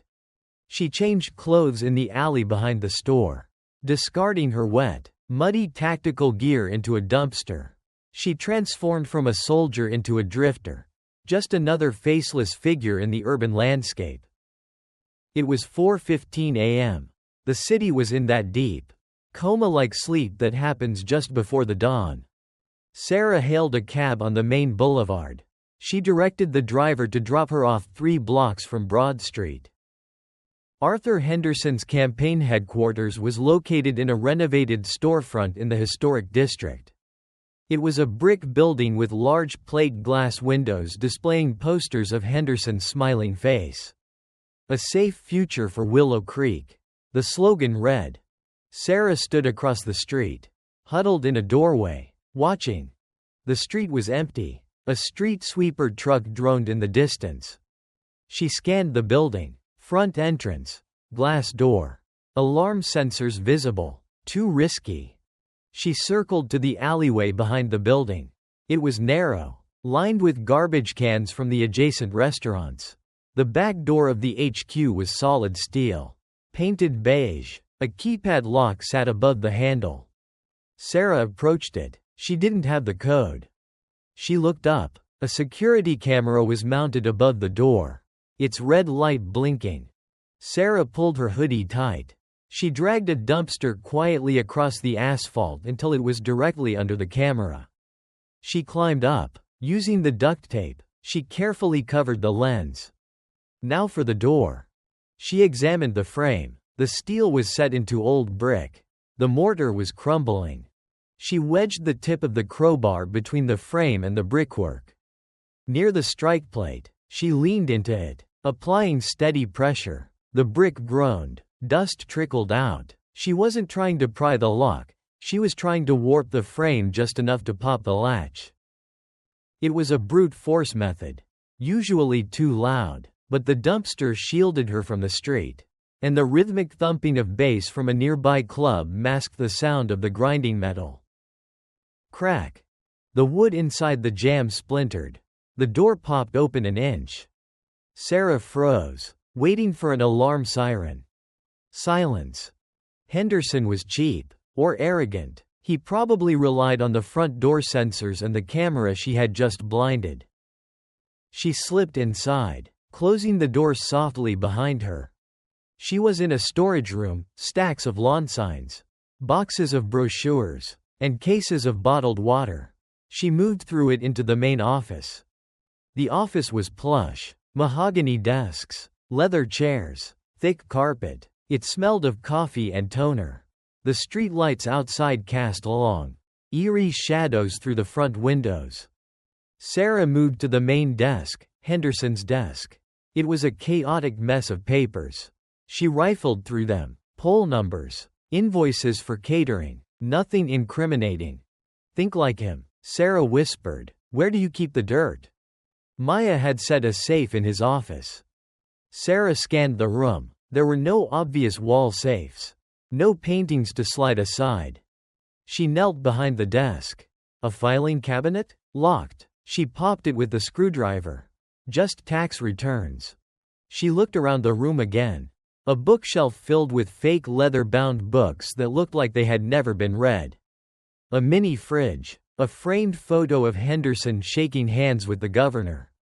And a large, erratic object in the corner. A vintage grandfather clock. It seemed out of place in the modern, sleek office. It was old, ornate, and loud. Tick, tock, tick, tock. Sarah walked over to it. The pendulum swung hypnotically. She opened the glass door of the clock face. She felt around the inside of the casing. Her fingers brushed against a cold metal keypad mounted on the back panel. Hidden behind the pendulum. Gotcha. Maya said he's arrogant. Sarah muttered. Arrogant men use dates. She tried Henderson's birthday. She knew it from the campaign flyers. The 12th of June 75. Beep, beep, beep, buzz, red light, incorrect. She tried his daughter's birthday. The 2nd of September 10. Beep, beep, beep, buzz, red light. Think, what does he care about? The auction. Maya had said the date was the 14th. Sarah tried 0114. Too short. Maybe the year? 2026? She tried January 14, 26. Beep, beep, beep, click. Green light. There was a mechanical whirring sound. The entire face of the grandfather clock swung outward on a hidden hinge. Behind it, set into the wall, was a small steel safe. The door of the safe popped open. Sarah's breath caught in her throat. Inside, there was no money, no gold, just a single, black moleskin notebook and a stack of flash drives. Sarah grabbed the notebook. She flipped it open. Her flashlight beam danced over the pages. It was a ledger. Handwriting. Date. October 4th. Product. 2x female. Eastern Euro. Buyer. The Senator. Date. November 12th. Product. 1x male. Domestic. Buyer. Judge K. Date. January 14th. Event. The Gala. Inventory. The Frenchman's Collection. Names. Real names. Amounts. Dates. It was a catalog of horrors. It was enough to bring down the state government. Sarah shoved the notebook into her cargo pocket. She grabbed the flash drives too. She was about to close the safe when she saw one more thing tucked in the back. A file folder labeled Contingency. She pulled it out. Inside was a single photograph and a printed document. The photograph was of her. It was taken 3 days ago. She was grocery shopping with Lily. The document was a profile.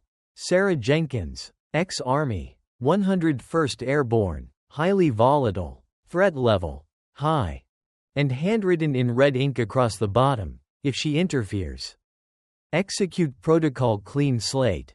They had been watching her. Long before the Morse code. Long before the window. Why? Sarah didn't have time to ponder. Crash. The front window of the office shattered inward.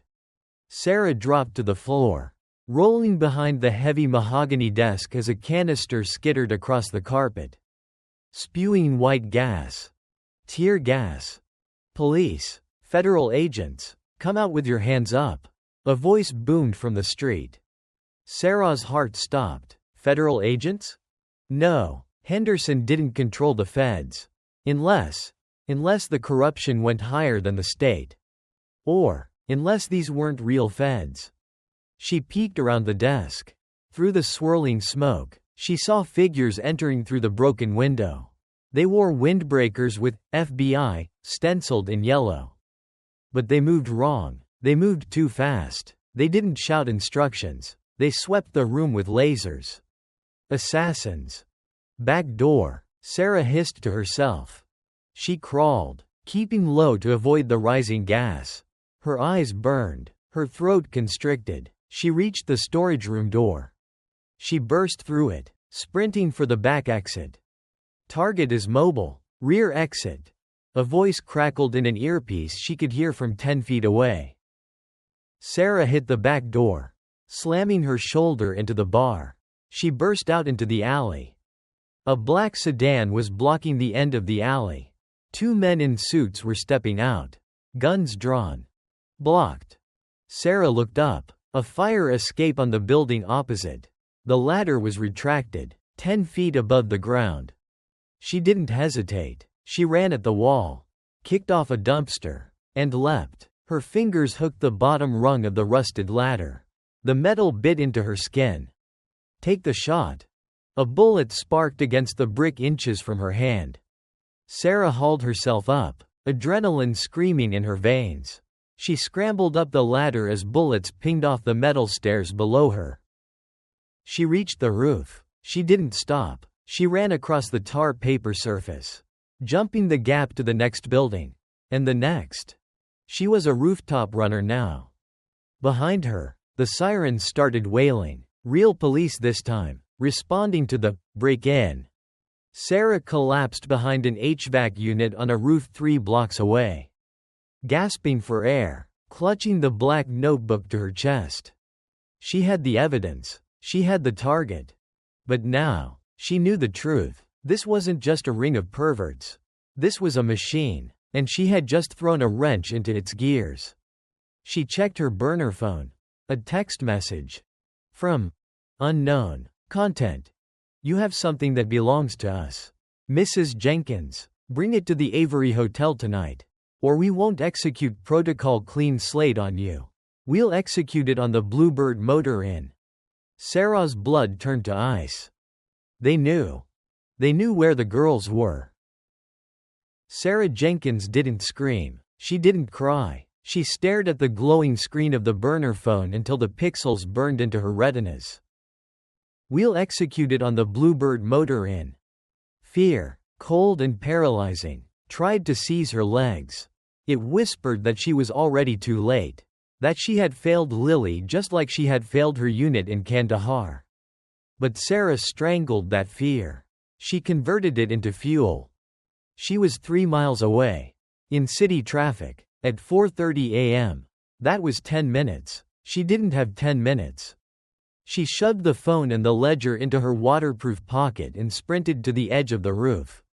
Below, in the alley, a delivery driver was unloading crates of bread from a box truck. He had left the engine idling. Sarah didn't think about the morality of what she was about to do.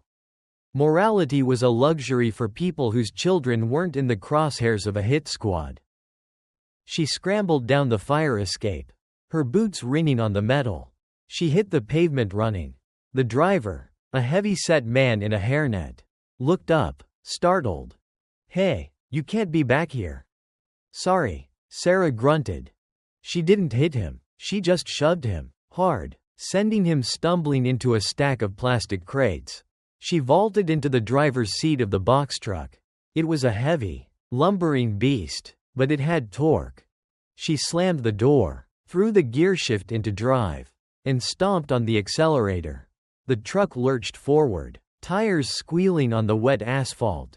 She clipped a dumpster on the way out of the alley, tearing off the side mirror. But she didn't lift her foot. She merged onto the main avenue. Ignoring the red light, she laid on the horn. A long, mournful blast that cleared the intersection. Hold on. Lily, Mommy's coming. At the Bluebird Motor Inn, the silence was heavy. The rain had slowed to a drizzle, a fine mist that haloed the yellow sodium lights of the parking lot. Inside room 114, Maya was wide awake. She sat on the floor with her back against the bed frame, facing the door. In her hands, The Sig Sauer P-226 felt impossibly heavy. It was cold steel, smelling of oil. It terrified her. Lily was asleep on the bed. But it was a restless sleep. She whimpered, clutching her stuffed rabbit. Knock. Maya froze. Her heart hammered against her ribs like a trapped bird. Knock, knock. 3 knocks. Maya held her breath, counting the seconds. 1, 2. She waited for the 2 knocks. The code Sarah had given her. 3. Pause. 2. Silence. No second set of knocks. Housekeeping. A muffled male voice said from outside, towels. It was 4:45 in the morning. Maya gripped the gun tighter. Her hands were shaking so bad the front sight was vibrating. Sarah had said, if someone tries to get in, you shoot through the wood. We didn't order towels, Maya said, her voice trembling but loud enough to be heard. Front desk sent them, the voice replied. The tone had changed. It wasn't polite anymore. It was impatient. Then, the doorknob jiggled, slowly, testing the lock. Then, the scraping sound of a pick gun working on the tumbler. Zzzzzt. Click. The lock disengaged. Maya raised the gun. She used both hands, trying to steady it on her knees. She pointed it at the center of the door, right where a chest would be. The door handle turned. The chair Sarah had wedged under the knob groaned as force was applied from the outside. Open the door, little girl, the voice growled. Don't make this messy. Maya closed her eyes for a second, seeing the attic again, seeing the darkness, seeing Henderson's face. No, not again. She opened her eyes. She pulled the hammer back. Sarah turned the box truck onto the access road leading to the motel. She killed the headlights. She saw them.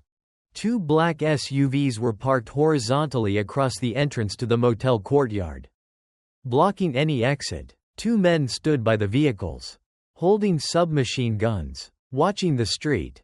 Inside the courtyard, she saw 3 figures clustered around the door of room 114. One was working the door, the other 2 were stacked up behind him. Weapons drawn. They were breaching. Sarah didn't brake. She shifted the truck into a lower gear and floored it. The truck roared like a dying dragon. The men at the gate turned. Raising their weapons, they fired. Pop, pop, pop. Bullets punched through the windshield of the truck. Safety glass sprayed into Sarah's lap. She ducked below the dashboard, steering by memory and instinct. The truck smashed into the side of the first SUV. Crunch. The impact was cataclysmic. The heavy steel bumper of the delivery truck crumpled the SUV like a soda can, spinning it violently into the second vehicle. The 2 guards were thrown like rag dolls into the wet bushes. The truck groaned and died, steam pouring from the radiator.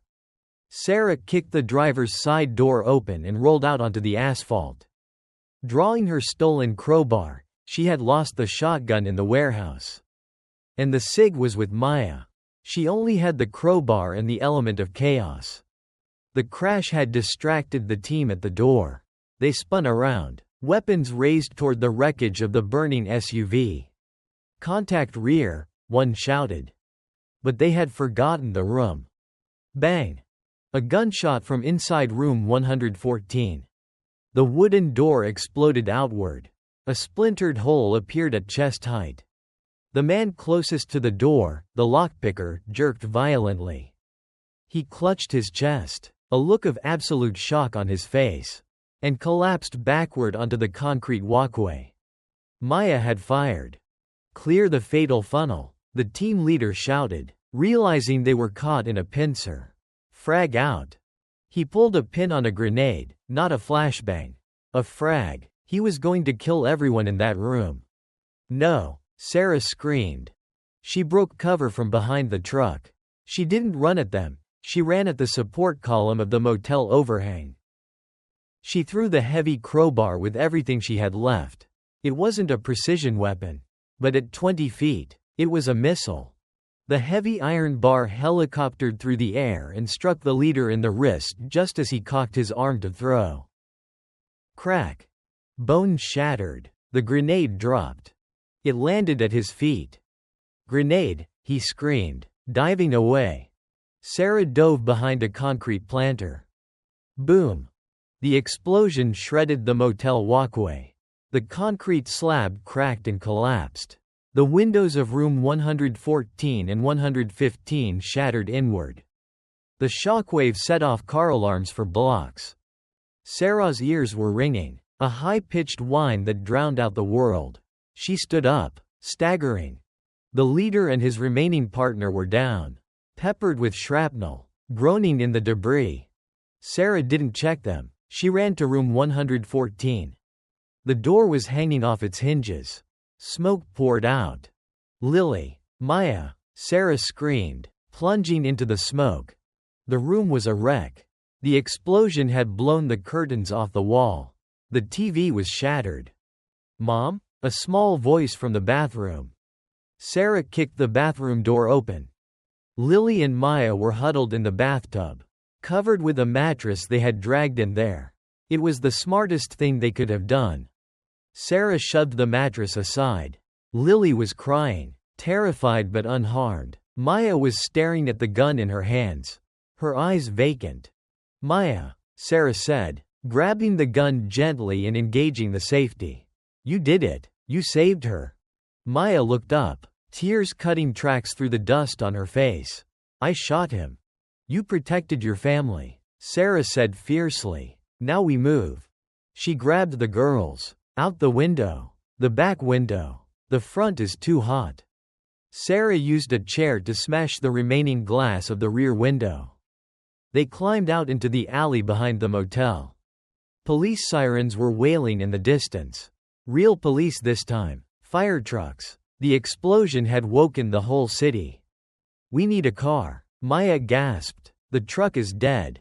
We're not driving, Sarah said. They'll be looking for vehicles. We're walking. Into the storm drain. Again? Lily cried. It's the only way they can't track us, Sarah said, hoisting Lily onto her back.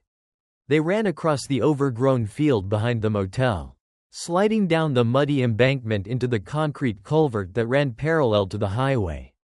They splashed into the water just as the first police cruisers skidded into the motel parking lot. Sarah led them deep into the tunnel, away from the flashing lights, away from the fire. They walked for 20 minutes in silence, the adrenaline fading into a dull, aching exhaustion. Finally, they reached a junction under the highway interchange. It was dry here. A homeless encampment had been set up, cardboard boxes, old blankets, a shopping cart. It was abandoned for the night, probably cleared out by the police earlier. Sarah collapsed onto a pile of blankets, lowering Lily to the ground. Her hands were shaking. She checked her pockets. The notebook, the flash drives, they were still there. She looked at Maya. The teenager was sitting on an overturned milk crate, shivering. You saved us back there, Sarah said again. Maya looked at her hands. I killed a man. He was going to kill Lily, Sarah said. That wasn't murder, Maya. That was combat. Sarah pulled the girl into a hug. Maya stiffened, then melted, sobbing into Sarah's shoulder. Sarah held her tight, rocking her, while Lily clung to Sarah's leg.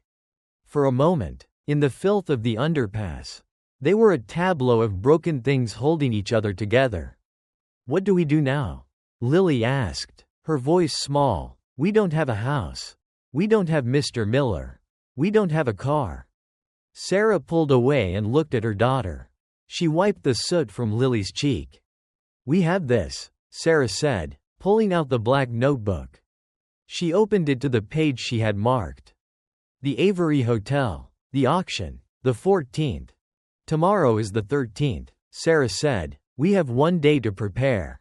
We're not running anymore. Lily, we're going to finish this. How? Maya asked. We have no guns, no money. Sarah looked at the homeless encampment. She saw a discarded newspaper. She saw the city skyline visible through the drain opening. We don't need guns, Sarah said, though she knew she would find some. We have the truth, and we're going to deliver it to the one group of people Henderson can't kill. Who? Everybody, Sarah said. She stood up. Miller said Henderson has friends in the NSA. Friends in the police. But he doesn't have friends in the press. Not the real press. And he definitely doesn't have friends among the parents of the missing children. Sarah's eyes burned with a cold, hard light. We're going to the Avery, Sarah declared, but we're not going in the back door. We're going in through the front. And we're going to burn his reputation to the ground while the whole world watches. But first, Sarah looked at the girl's ragged clothes. We need to look the part. The sun rose over the city of Cincinnati like a bruised eye. Purple and swollen behind a layer of industrial smog. For the commuters rushing to work on the I-71, it was just another Wednesday. For Sarah Jenkins, huddled under a concrete overpass with 2 children, it was D-Day -1. They were invisible, not in the magical sense, but in the social sense. They were dirty, exhausted, and sitting near a homeless encampment. People's eyes naturally slid over them, refusing to register their existence. It was a survival mechanism for the commuters, and a camouflage for Sarah. We need to move, Sarah whispered, rousing the girls. If we stay here, we get picked up by a patrol or a social worker. Both are bad. Maya sat up, rubbing grit from her eyes. She looked at her hands, still stained with the soot from the motel explosion. Where can we go? We look like trash. That's the first problem we solve, Sarah said. She stood up, her joints popping. She checked the Sig Sauer tucked into the waistband of her jeans. It was concealed, but uncomfortable. They walked 3 blocks to a 24-hour truck stop. Sarah used the last of the cash from her pocket, not the stash in the go bag, but loose change, to buy a token for the showers. All of us together, Sarah told the attendant, a bored teenager who didn't care enough to argue about occupancy limits. In the tiled shower stall, they stripped off the layers of mud, blood, and fear. The water was lukewarm, but it felt like a blessing. Sarah scrubbed Lily's hair with the generic pink soap. She washed the smoke smell out of Maya's skin. They put their dirty clothes back on. There was no choice yet, but at least they were clean underneath. Sarah pulled her hair back into a severe, tight bun. She used a wet paper towel to clean their shoes as best she could. Chin up, Sarah commanded as they walked out. Walk like you own the place. People look at posture, not just clothes. Their next destination was the downtown public library. It was a fortress of glass and brick, a sanctuary that demanded nothing but silence. They entered through the revolving doors. The warmth of the building enveloped them. Find a corner in the children's section, Sarah told Maya. Read a book to Lily. Stay out of sight of the security guard at the front desk. If he comes over, tell him your mom is in the bathroom. Where are you going? Maya asked. To do some research. Sarah moved to the computer lab. She found a terminal in the back row, shielded by a stack of reference books. She logged on as a guest. She pulled the flash drive she had stolen from Henderson's safe out of her pocket. Her hand hovered over the USB port. This was the moment of truth. If Henderson had remote wipe software, or if this triggered a silent alarm, it was over. She plugged it in. A drive icon appeared. No name. She clicked it. A password prompt box popped up. Sarah typed in the date, January 14, 26. Access granted. Sarah let out a breath she felt she had been holding since the attic. The drive was a digital graveyard. Folders arranged by year. Inside the folders were subfolders with names. Senator B. Judge KCEOV. She clicked on a random file in the 2025 folder. It was a video. Grainy, hidden camera footage. A hotel room. A man, easily recognizable as a prominent state judge, snorting lines of cocaine off a glass table while a terrified young girl sat on the bed. Sarah closed the video, her stomach churning.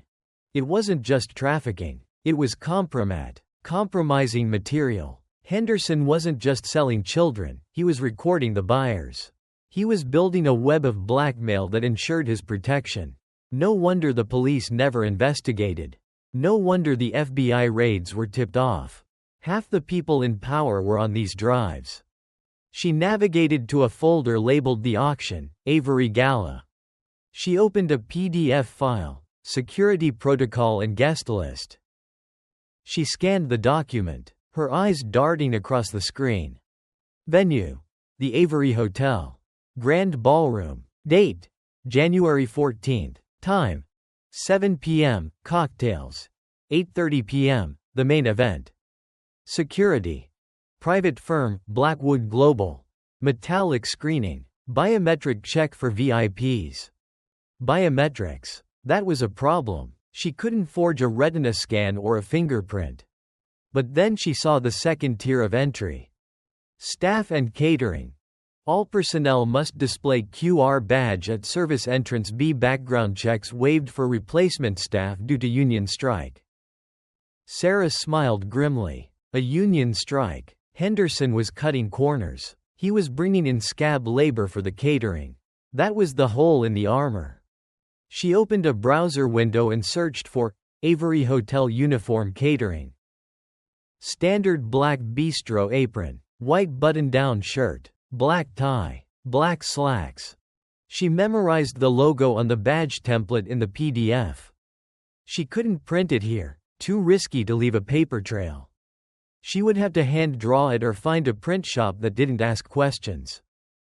She ejected the drive and wiped the browser history. She walked back to the children's section. Lily was asleep on a beanbag chair. Maya was reading a book about horses. But her eyes were scanning the room. Watching the exits. She was learning. "We have a plan," Sarah whispered. "Let's go shopping." The Salvation Army thrift store on 4th Street was a chaotic maze of clothing racks. It smelled of mothballs and old perfume. Sarah gave Maya a wad of cash, small bills. "We need to blend in. No more tactical gear. No more oversized hoodies. We need to look like invisible people. Working class. Tired." For herself, Sarah found a pair of black dress slacks that were a size too big. But a belt would fix that. She found a white men's dress shirt that was stained at the cuff. She could roll the sleeves up. A black clip-on tie. "What about us?" Maya asked, holding up a floral dress. "We're not going to a party," Sarah said gently. "You guys are going to be my backup. But you need to stay warm." She found thick wool coats for both of them. And sturdy boots. She bought a cheap backpack to replace the conspicuous military go bag. At the counter, Sarah saw a display of cheap reading glasses and hair dye. She grabbed a box of midnight black dye and a pair of thick-rimmed glasses. "Total comes to $42, the clerk said. Sarah paid. They walked out, looking less like refugees and more like a struggling family on a shopping trip. The sun was setting now. The temperature was dropping. They needed a base of operations. Sarah led them to an industrial area near the river. Rows of orange self-storage units behind a chain-link fence. "You store it." The office was closed, but the automated kiosk was glowing. "I need a unit," Sarah typed on the screen. "Ground floor." She fed cash into the bill acceptor. It whirred and spat out a receipt and a gate code. They walked to Unit 402. It was a 10 by 10 metal box with a concrete floor. It was cold, dark, and empty. "Home sweet home," Sarah said, sliding the roll-up door down and locking it from the inside. She clicked on her flashlight, setting it on the floor to create a pool of light. "It's like camping," Lily said, her voice wavering. She was trying to be brave. But Sarah could see the exhaustion in her small frame. "Exactly like camping," Sarah agreed. She spread the wool blankets they had bought on the floor. "Okay," Sarah said, sitting cross-legged in the center of the unit. She pulled out the black notebook and the flash drives. Tomorrow night, Arthur Henderson is hosting a party. He thinks he's untouchable. He thinks we're dead or running to Canada. And what are we going to do? Maya asked. We're going to serve him dinner, Sarah said cold. She pulled out the notepad and a Sharpie she had bought. She began to draw. This is the hotel layout. The ballroom is on the second floor. The kitchen is here, in the basement. Dumb waiters connect them. She looked at Maya. I can't take you inside, Sarah said. It's too dangerous. Henderson knows your face. If he sees you, the game is over. So I just wait here? Maya asked, frustrated. In a storage unit? No, Sarah said. I need you to be my extraction team. I need you to be outside. There's a fire escape in the alley behind the hotel. If things go wrong, and they usually do, I'm coming out that way. I need you to have the gate open. I don't have a car, Maya reminded her. We'll steal one, Sarah said matter-of-factly. Ideally, a van from the catering company. They leave the keys in the ignition during load-out. You want me to steal a van? I want you to be ready to drive away fast, Sarah corrected. Can you drive? My dad taught me a little. Before, Maya trailed off. Automatic transmission. Right pedal go. Left pedal stop. Don't hit the police cars. You'll be fine. Sarah turned to the box of hair dye. But first, Sarah Jenkins needs to disappear. She took a bottle of water and mixed the dye in a plastic cup. She went to the corner of the unit. Cut it, Sarah told Maya, handing her a pair of scissors from the sewing kit she'd bought. What? My hair. It's too long, too recognizable. Cut it short. Pixie cut. Like a boy. Maya hesitated, holding the scissors. Are you sure? It grows back, Sarah said. Life doesn't. Maya began to snip. Golden locks of hair fell onto the cold concrete floor. Sarah watched them fall, feeling a strange sense of liberation. The suburban mom with the ponytail was gone. The PTA volunteer was gone. When Maya was done, Sarah applied the black dye. It smelled of chemicals and ammonia. She waited 20 minutes, then rinsed it out using bottled water and a bucket. She looked at her reflection in the dark window of the storage unit. Short, jagged black hair, thick glasses. The harsh lighting made her cheekbones look sharper. She looked severe. She looked like a woman who washed dishes for minimum wage and didn't speak English. She looked invisible. Perfect, Sarah whispered. She turned to the girls.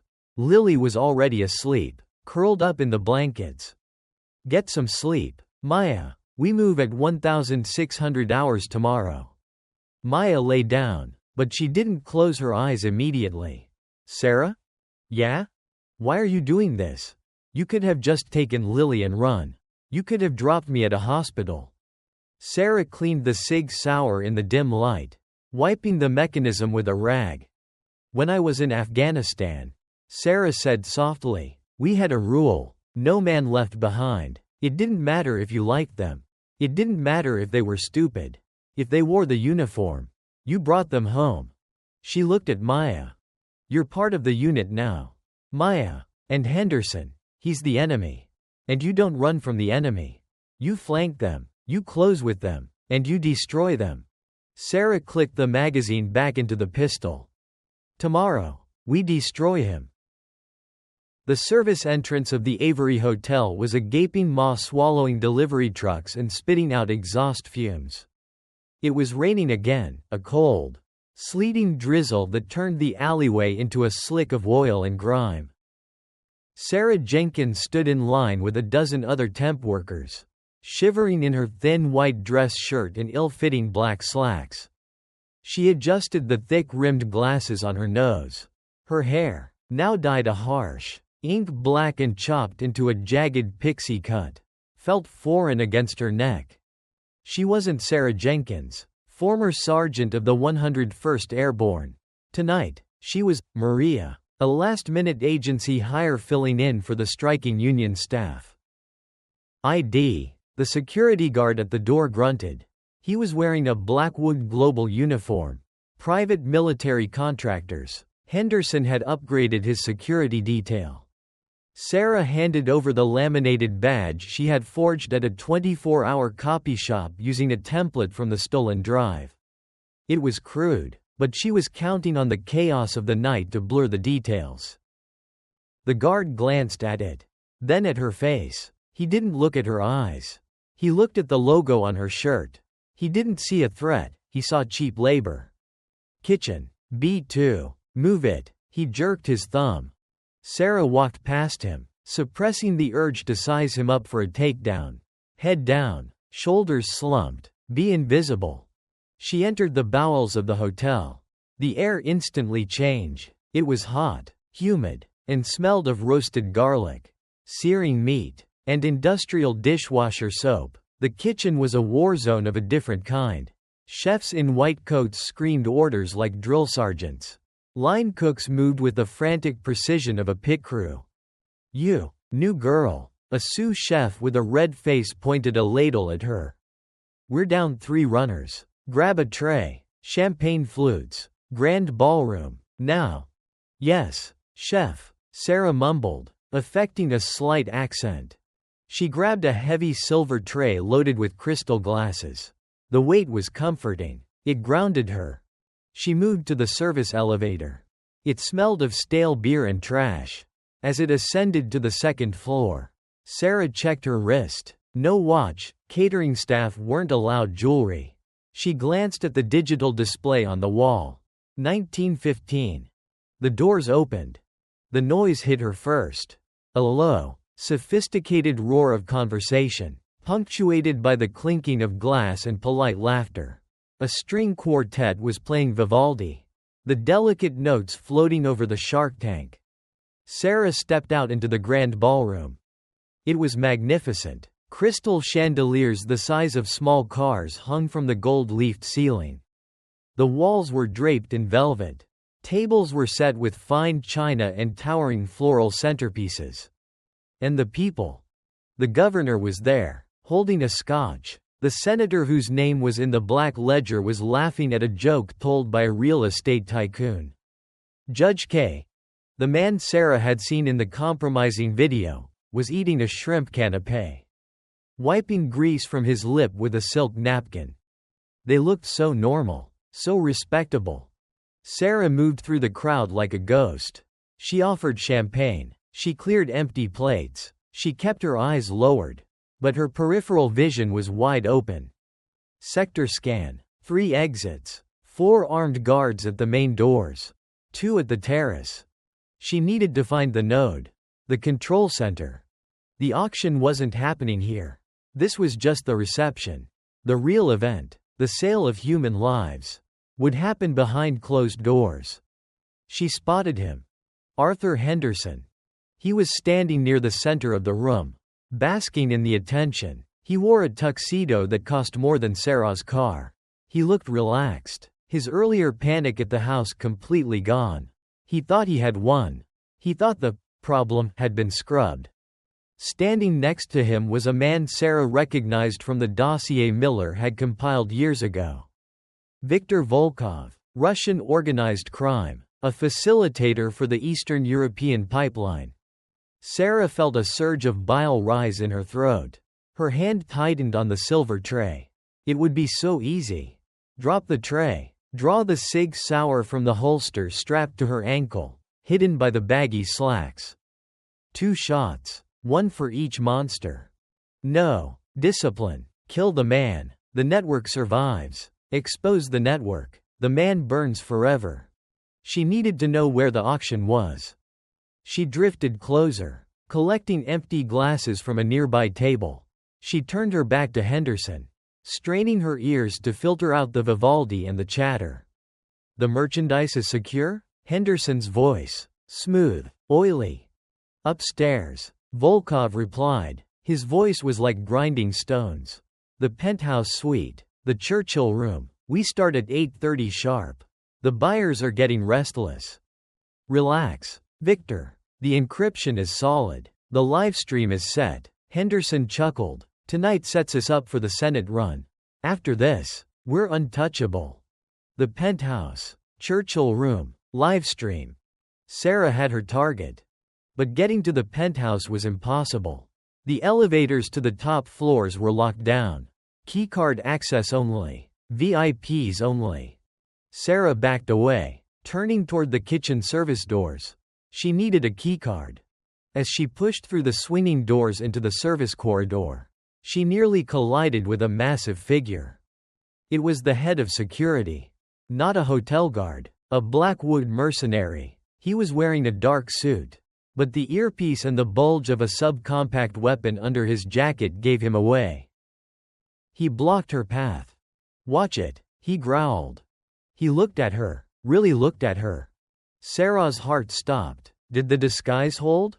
"Sorry, sir," she whispered, keeping her head down. "So busy tonight."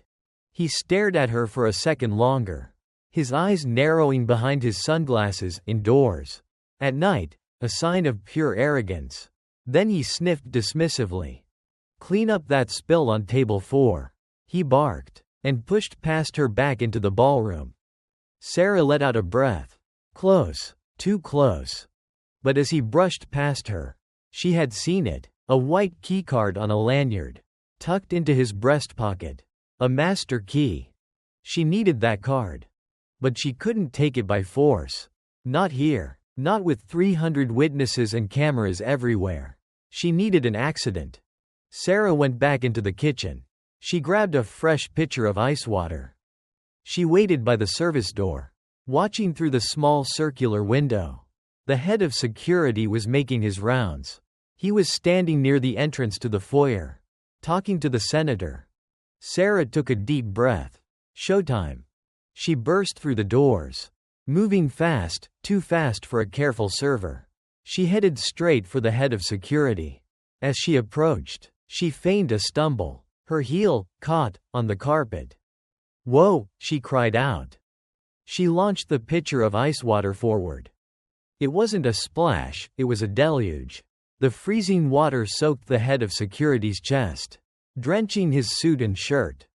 "You stupid bitch," he roared, jumping back, wiping water from his face. The senator laughed nervously and stepped away to avoid the spray.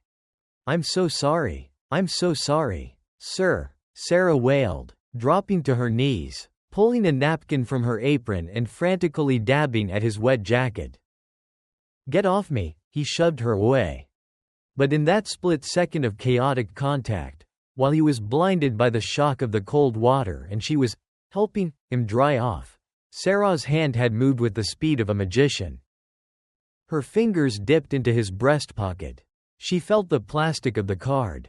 She slid it out, palming it instantly and tucking it into her sleeve. "Get out of my sight before I have you fired," the man yelled. "Go." "Yes, sir. Sorry, sir." Sarah scrambled to her feet, acting the part of the terrified waitress. She retreated into the service corridor, head bowed in shame. Once the door swung shut behind her, the act dropped instantly. She stood straight. She checked her sleeve. The white keycard. Access. All levels. She didn't go back to the kitchen. She moved down the hallway to the freight elevator. She swiped the card. Beep. Green light. The doors rumbled open. Sarah stepped inside and pressed the button for the penthouse. The elevator began to rise. Floor 10, floor 20, floor 30. Sarah pulled the burner phone from her pocket. She texted Maya. "Going up. Get the van ready. 20 mics." She put the phone away and reached down to her ankle. She unstrapped the Sig Sauer and tucked it into the waistband of her slacks. Covering it with her apron, she checked the chamber. The elevator slowed. Penthouse level. The doors opened. Sarah didn't step out immediately. She used the reflective metal of the elevator door to peek around the corner. 2 guards, MP5s, standing outside double mahogany doors at the end of the hall. The Churchill room. There was no way to sneak past them. This was the breach point. Sarah took a deep breath. She reached into her pocket and pulled out the small digital camera she had bought. She set it to record video. She tucked it into the front pocket of her apron. cutting a small hole in the fabric for the lens. She stepped out of the elevator. She held the silver tray, which she had kept, in front of her like a shield. On it, she placed a single bottle of expensive scotch she had swiped from the service bar. She walked straight toward the guards. "Delivery for Mr. Henderson," she said, projecting her voice. "Vintage Macallan." The guards tensed, raising their weapons slightly. "We didn't order anything," the guard on the left said. "Mr. Henderson called down personally."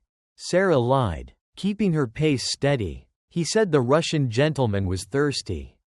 The mention of the Russian gentleman made them hesitate. They knew Volkov was inside. They knew better than to keep Volkov waiting. The guard on the right lowered his gun. "Check her." The guard on the left stepped forward. He ran a wand detector over her. It beeped at her waist. "What's that?" he demanded. "Belt buckle," Sarah said. He patted her waist. His hand brushed the hard steel of the gun frame. He froze. His eyes met hers. He opened his mouth to shout, "Gun!" Sarah dropped the tray. The bottle of Macallan shattered on the marble floor.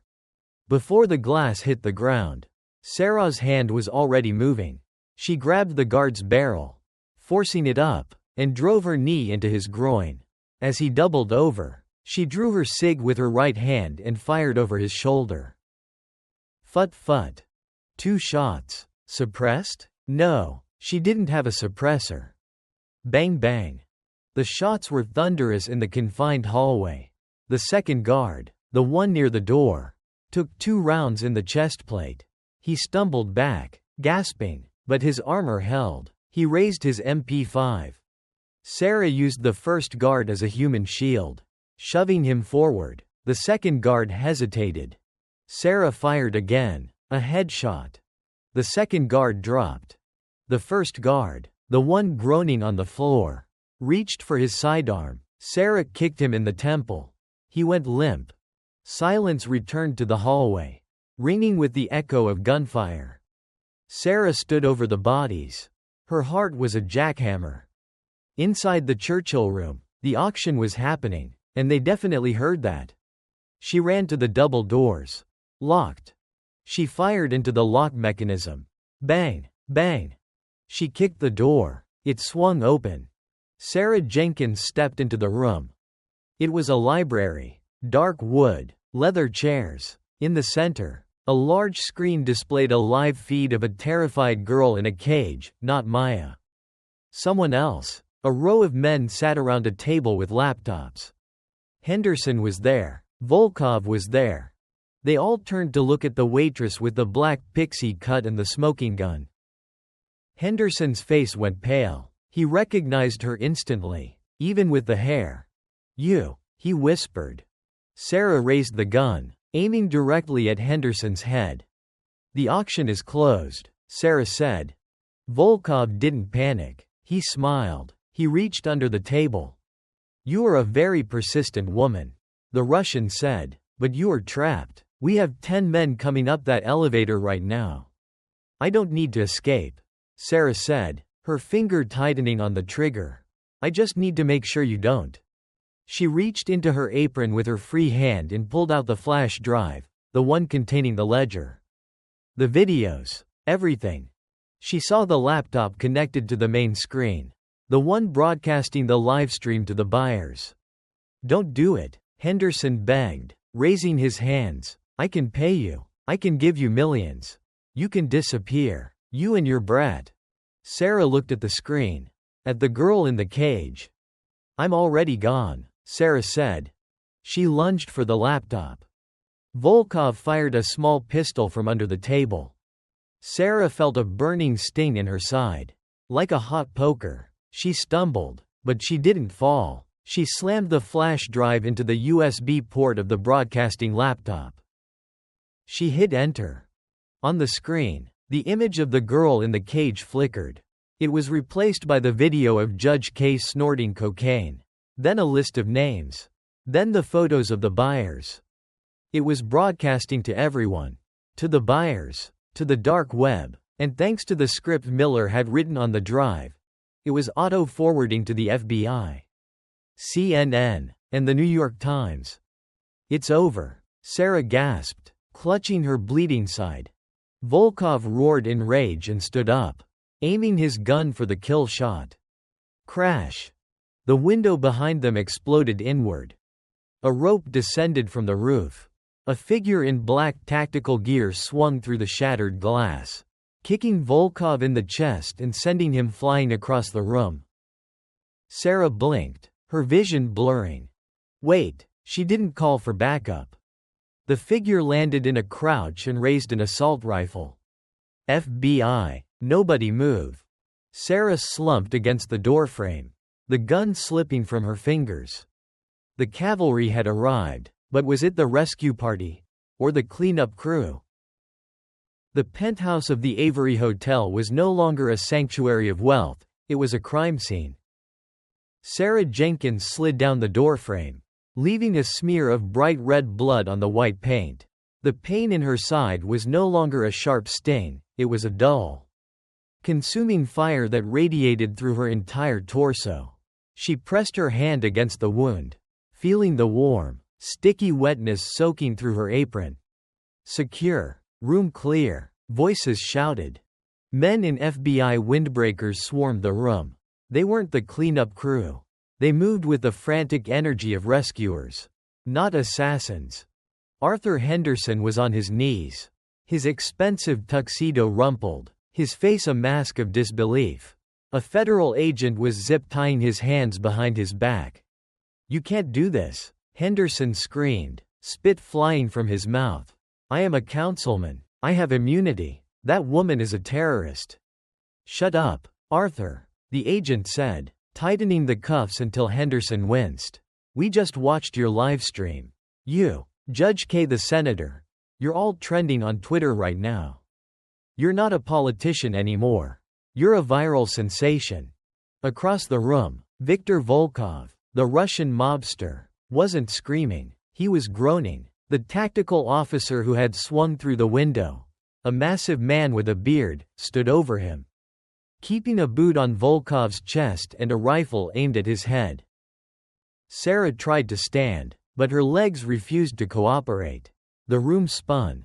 "Medic," someone yelled. "We have an officer down." Or, "Wait, civilian down." The tactical leader knelt beside Sarah. He pulled off his helmet. He looked familiar. Not someone she knew, but someone she recognized by type. He had the same tired eyes as Miller. "Easy, Sergeant," the man said. He saw the way she held herself. He recognized the training. "I'm Special Agent Ross, Organized Crime Division. You really kicked the hornet's nest, didn't you?" "My kids," Sarah gasped, grabbing his tactical vest with a bloody hand. "The van, in the alley." "We know," Ross said, applying a pressure dressing to her side. "We secured them. They're safe. They're downstairs." "Safe," Sarah whispered. The word felt like a drug. It loosened the knot of tension that had been holding her together for 48 hours. As the knot loosened, the darkness crept in at the edges of her vision. "Stay with me, Jenkins," Ross said, tapping her cheek. "Don't fade out. You did the hard part. Don't quit on the easy part." "Miller," Sarah mumbled. "Is Miller?" Ross's face hardened. "We found the warehouse. Or what's left of it. We'll find him, Sarah. But right now, we need to get you to a hospital." 2 paramedics rushed in with a stretcher. They moved fast, cutting away her shirt to access the wound. Through and through, one medic called out, "Missed the liver, clipped the oblique, heavy blood loss, but she's stable." They lifted her onto the gurney. As they wheeled her out of the Churchill room, she passed Henderson. He looked up at her. His eyes were filled with hate, but also fear. For the first time, he looked small. "I'll bury you," Henderson hissed. Sarah summoned the last of her strength. She didn't spit at him. She didn't curse. She just smiled, a weak, bloody, triumphant smile. "You're already dead, Arthur," she whispered. "You just haven't stopped moving yet." The lobby of the Avery Hotel was a circus. The gala had turned into a chaotic evacuation. Guests in ball gowns and tuxedos were being herded out by police. The press had arrived, dozens of vans, satellite dishes, and reporters shouting into microphones. The livestream Sarah had triggered hadn't just gone to the FBI. It had gone to the local news stations too. Maya sat in the back of an ambulance parked near the service entrance. She was wrapped in a shock blanket. Lily was asleep on her lap, exhausted by the night's terror. Maya was watching the doors. She had seen the police bring out the men in handcuffs. She recognized the senator. She recognized the judge. Then, she saw the gurney. Sarah, Maya screamed. She tried to jump out of the ambulance, but a female police officer gently held her back. "Whoa, honey, let the medics work. That's my mom," Maya yelled, pointing. It wasn't a lie. Not anymore. In the trenches. Titles changed. Sarah turned her head on the pillow.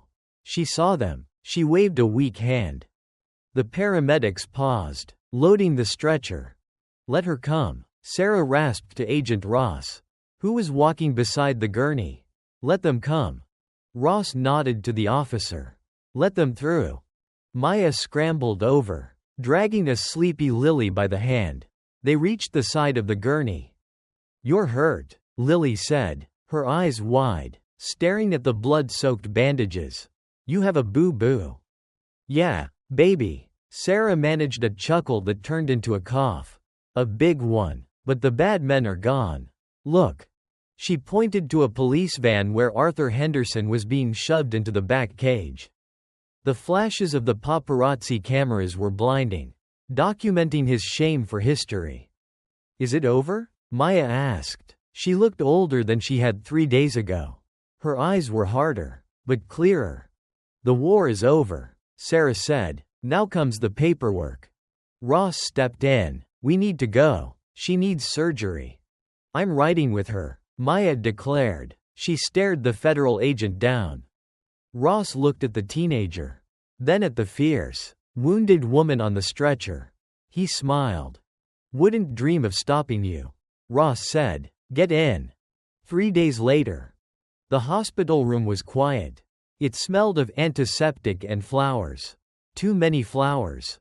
Sarah lay in the bed, propped up by pillows. An IV line ran into her arm. The pain was still there. A dull throb, but the morphine helped. The television on the wall was muted. The news was playing. Headline: Operation Clean Sleep, exposed. Senator and councilman indicted on 40 counts of trafficking. Images of the victims being reunited with their families flashed on the screen. Sarah watched them. She didn't know their names, but she felt a connection to every single one of them. There was a knock on the door. Agent Ross walked in. He was wearing a suit now. Not tactical gear. He looked like a bureaucrat. But the way he walked was still military. "You're famous," Ross said, nodding at the TV. "They're calling you the vigilante of Willow Creek. Though, officially, we're keeping your name out of the press for safety." "Thanks," Sarah said. "I prefer the quiet." "I have some news." Ross pulled a chair up. "About the warehouse." Sarah tensed. "We cleared the rubble," Ross said softly. "We found the body. Master Sergeant Miller. He took a lot of them with him." "Sarah, he didn't die alone." Sarah closed her eyes. A tear leaked out and rolled down her cheek. "He went out on his feet." "We found something else." Ross reached into his jacket pocket. "In his bunker. A safe box. It survived the blast. It had your name on it." He handed her a thick envelope. Sarah opened it with trembling fingers. Inside was a deed, a title to a property in Montana, a cabin, paid for in full, 10 years ago, and a note. "Sarah, if you're reading this, I finally annoyed someone enough to kill me. About time. You can't stay in the suburbs. Kid, you were never built for WA meetings. Take the girls. Go to the cabin. It's off-grid. It's safe. Teach them to fish. Teach them to shoot. But mostly, teach them to live. Over and out. Miller." Sarah lowered the note. Her chest heaved. He knew. Sarah whispered. He always knew. The Bureau is going to offer you witness protection. Ross said. New names. New lives in Arizona or Nebraska. But, looking at you, I don't think you're the type to hide. No, Sarah said. I'm done hiding. The bathroom door opened. Maya walked out. She had showered and was wearing clean clothes, jeans and a hoodie Ross had brought her. Lily was sitting on the window sill, drawing in a coloring book. Who's that? Maya asked, looking at Ross suspiciously. A friend, Sarah said. Sort of. We're discharging you tomorrow, Ross said, standing up. What's the plan, Jenkins? Sarah looked at the deed in her hand. Then she looked at the two girls who had become her squad. We're going on a trip, Sarah said, to the mountains. And after that? Sarah looked at the news screen again. Henderson's face was being replaced by another face, a corrupt businessman in Chicago connected to the ring. The network was huge. They had cut off the head, but the body was still writhing. Sarah's eyes narrowed. The predator was back. After that? Sarah smiled, and it wasn't a nice smile. Well, Miller left a lot of guns in that cabin. I imagine we might get bored of fishing eventually. Ross chuckled. He tipped his head. If you ever get bored, here's my card. The OCD could use a consultant who knows how to break windows. He walked out. Sarah looked at Maya and Lily. Pack your bags. Girls, Sarah said, we're going home. Where is home? Lily asked. Sarah looked out the window at the rain falling on the city. It didn't look like a cage anymore. It looked like a washing machine, cleaning the streets. Home is wherever we are, Sarah said, and God help anyone who tries to take it from us. The discharge paperwork was a stack of bureaucracy 3 inches thick. Sarah signed her name, Sarah Jenkins, for what she knew would be the last time in a long while. Doctor says you need rest, Agent Ross said, leaning against the doorframe of the hospital room. He says no heavy lifting, no driving, and definitely no strenuous combat. Sarah capped the pen and stood up. She winced. The stitches in her side pulled tight. A sharp reminder of the bullet that had nearly ended her. But pain was just a signal. It meant the nerves were working. Doctors say a lot of things, Sarah said, pulling on a thick flannel shirt over her bandaged torso. Where are the girls? In the waiting room with a coloring book and a vending machine. They're fine. Ross crossed his arms. Sarah, listen to me. The offer stands. Witness protection. We can have you in a safe house in Phoenix by midnight. New IDs. A suburban house. A pension. Sarah looked out the window. The news vans were still camped on the sidewalk below. Vultures waiting for a carcass. A safe house is just a prison with nicer curtains, Sarah said. And Phoenix? Too much open desert. Nowhere to hide. And where are you going to go? Ross challenged. You think Volkov's organization just crumbled because we arrested the boss? The Bratva is a hydra. You cut off one head. 2 more grow back. They have a contract out on you. Sarah, $500,000. Dead or alive? Sarah paused. $500,000. She was worth more dead than she had ever been alive. That's why I can't stay, she said softly. If I stay, I put a target on every agent you assigned to me. I put a target on my neighbors. She picked up the small duffel bag containing the few possessions she had left. I need a car, Ross. Not a government convoy. Something indistinguishable. Something that blends in with the flyover states. Ross sighed, rubbing his temples. He knew he couldn't stop her. He had seen the file. He had seen the footage from the hotel. You didn't give orders to Sarah Jenkins, you just aimed her. I have a seized vehicle in the impound lot, Ross said, lowering his voice. A 2020 Ford Explorer. Dark blue, tinted windows. It belonged to a drug runner we busted last week. The plates are clean, unregistered to any agency. It's got a full tank and a hidden compartment in the trunk. Sarah nodded. Keys? Ross fished a key fob from his pocket and tossed it to her. She caught it out of the air. "There's a duffel bag in the back," Ross added, looking away as if examining the ceiling tiles. "Some confiscations I forgot to log into evidence. A few boxes of 9mm. A medical kit. Some MREs. If anyone asks, I never gave it to you." Sarah looked at the federal agent. In a world of corruption, he was one of the few good anchors left. "Thank you, Ross." "Don't thank me," he said grimly. "Just don't die. I hate paperwork." Walking out of the hospital was a military operation in itself. Ross arranged a decoy, a woman with a blanket over her head being wheeled out the front entrance to distract the cameras. While the press swarmed the front, Sarah, Maya, and Lily slipped out the loading dock in the back. The Ford Explorer was waiting in the shadows of the parking structure. It was dusty, nondescript, perfect. Sarah opened the back door. "Load up, Lily. Booster seat. Maya, your navigator." "Where are we going?" Lily asked, buckling herself in. She was clutching her plush rabbit, which now had a small bandage on its ear. Lily's attempt at triage. "West," Sarah said, "to the mountains." She climbed into the driver's seat.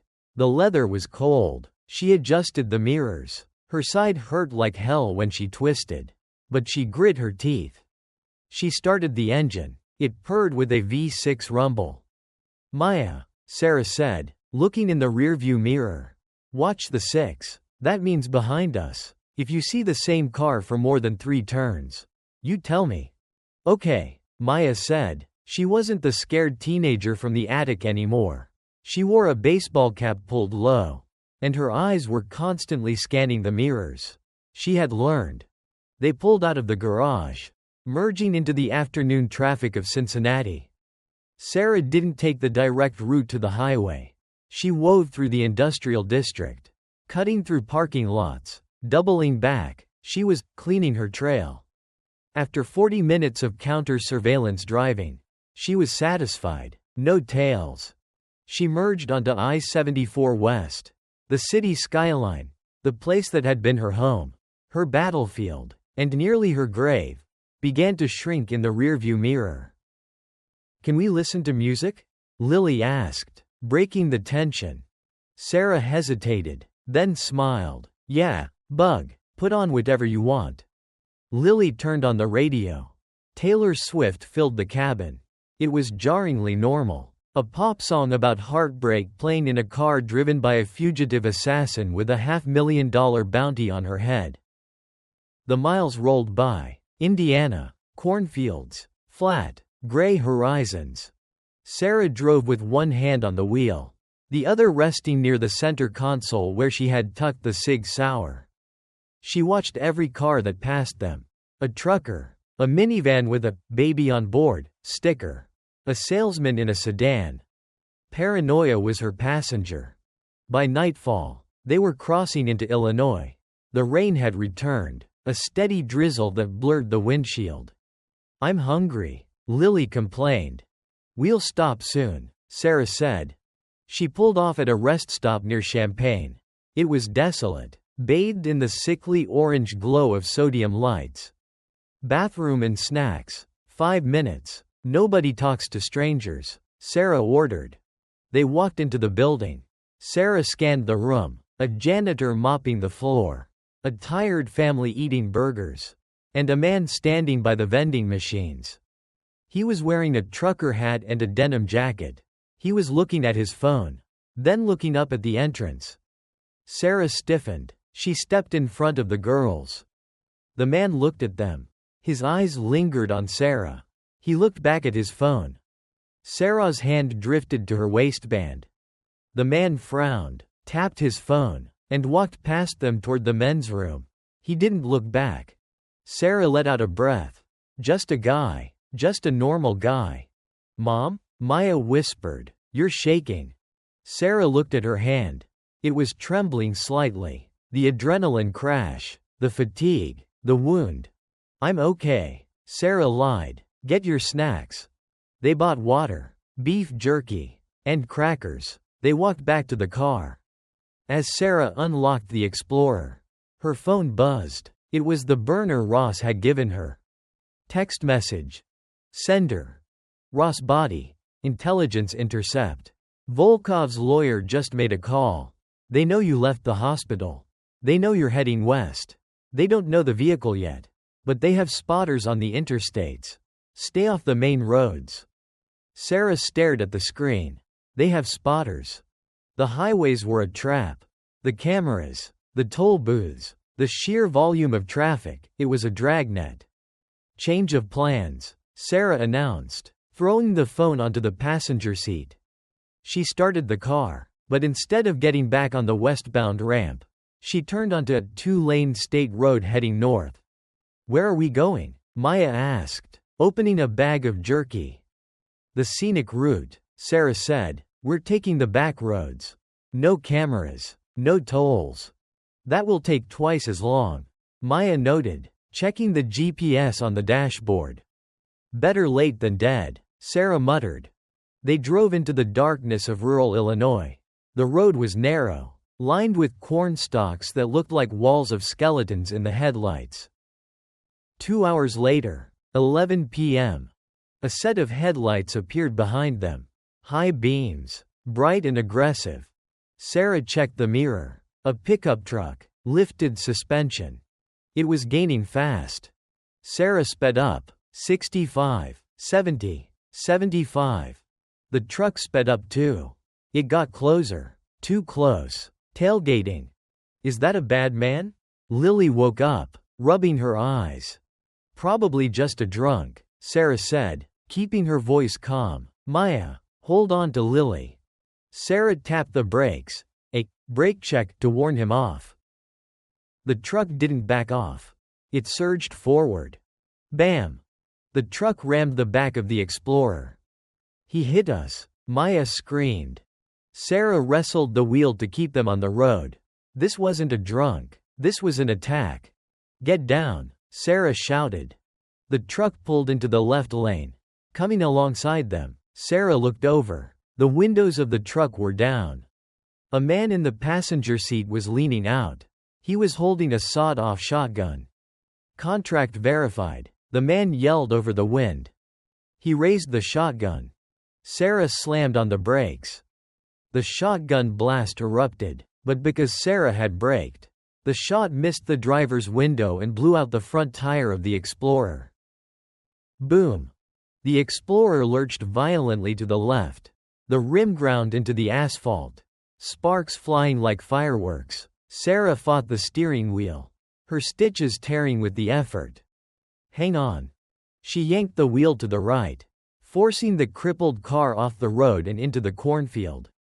The Explorer smashed through a wooden fence and plowed into the sea of corn.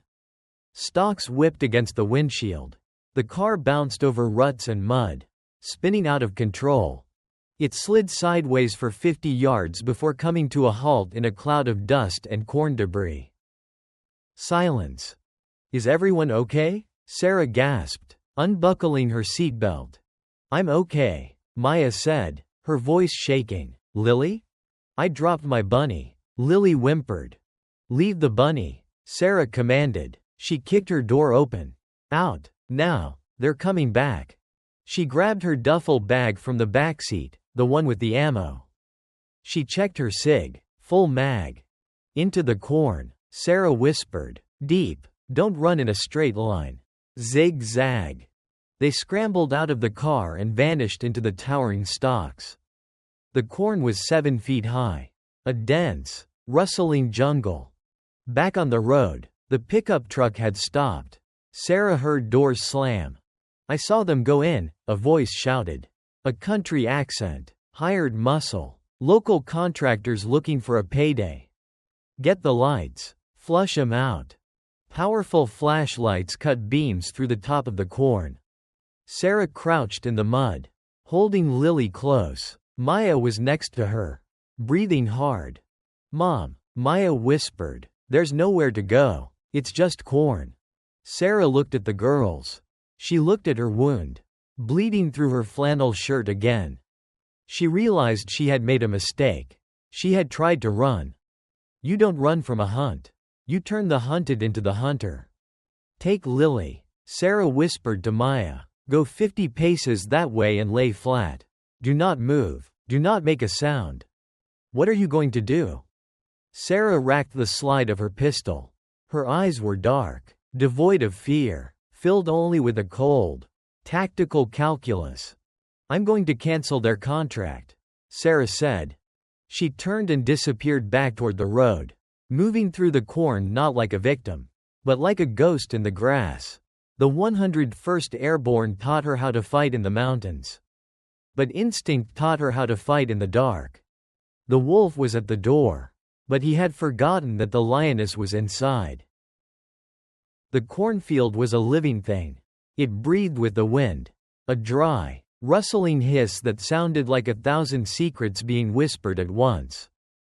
Sarah Jenkins lay flat on her belly in the mud, the cold muck seeping through her flannel shirt, stinging the fresh tears in her stitches. She controlled her breathing. In for 4, hold for 4, out for 4. 30 yards away, 2 beams of light cut through the stalks. The hunters. I don't see nothing. Earl, a voice complained. Maybe they kept running toward the highway. Nah, a deeper, raspy voice replied. The car's wrecked. Airbags deployed. That woman is hurt. They're hunkered down like rabbits. Keep sweeping. 500 grand. Billy, that's a new boat and a divorce lawyer for both of us. Amateurs, Sarah thought, talking, using flashlights, bunching up. She shifted her weight, ignoring the fire in her side. She had checked her Sig Sauer. 6 rounds left, no spare mag. It was in the duffel bag with Maya. She had to make them count. But gunfire attracts attention. Cops, more hunters. Silent is better. She holstered the gun and drew the combat knife she had taken from the confiscated bag Ross gave her. It was a ka bar, heavy and black.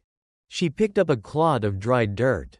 She waited until the beams of light swept to the left, then threw the dirt clod high and to the right, crashing it into the dry stalks 20 yards away.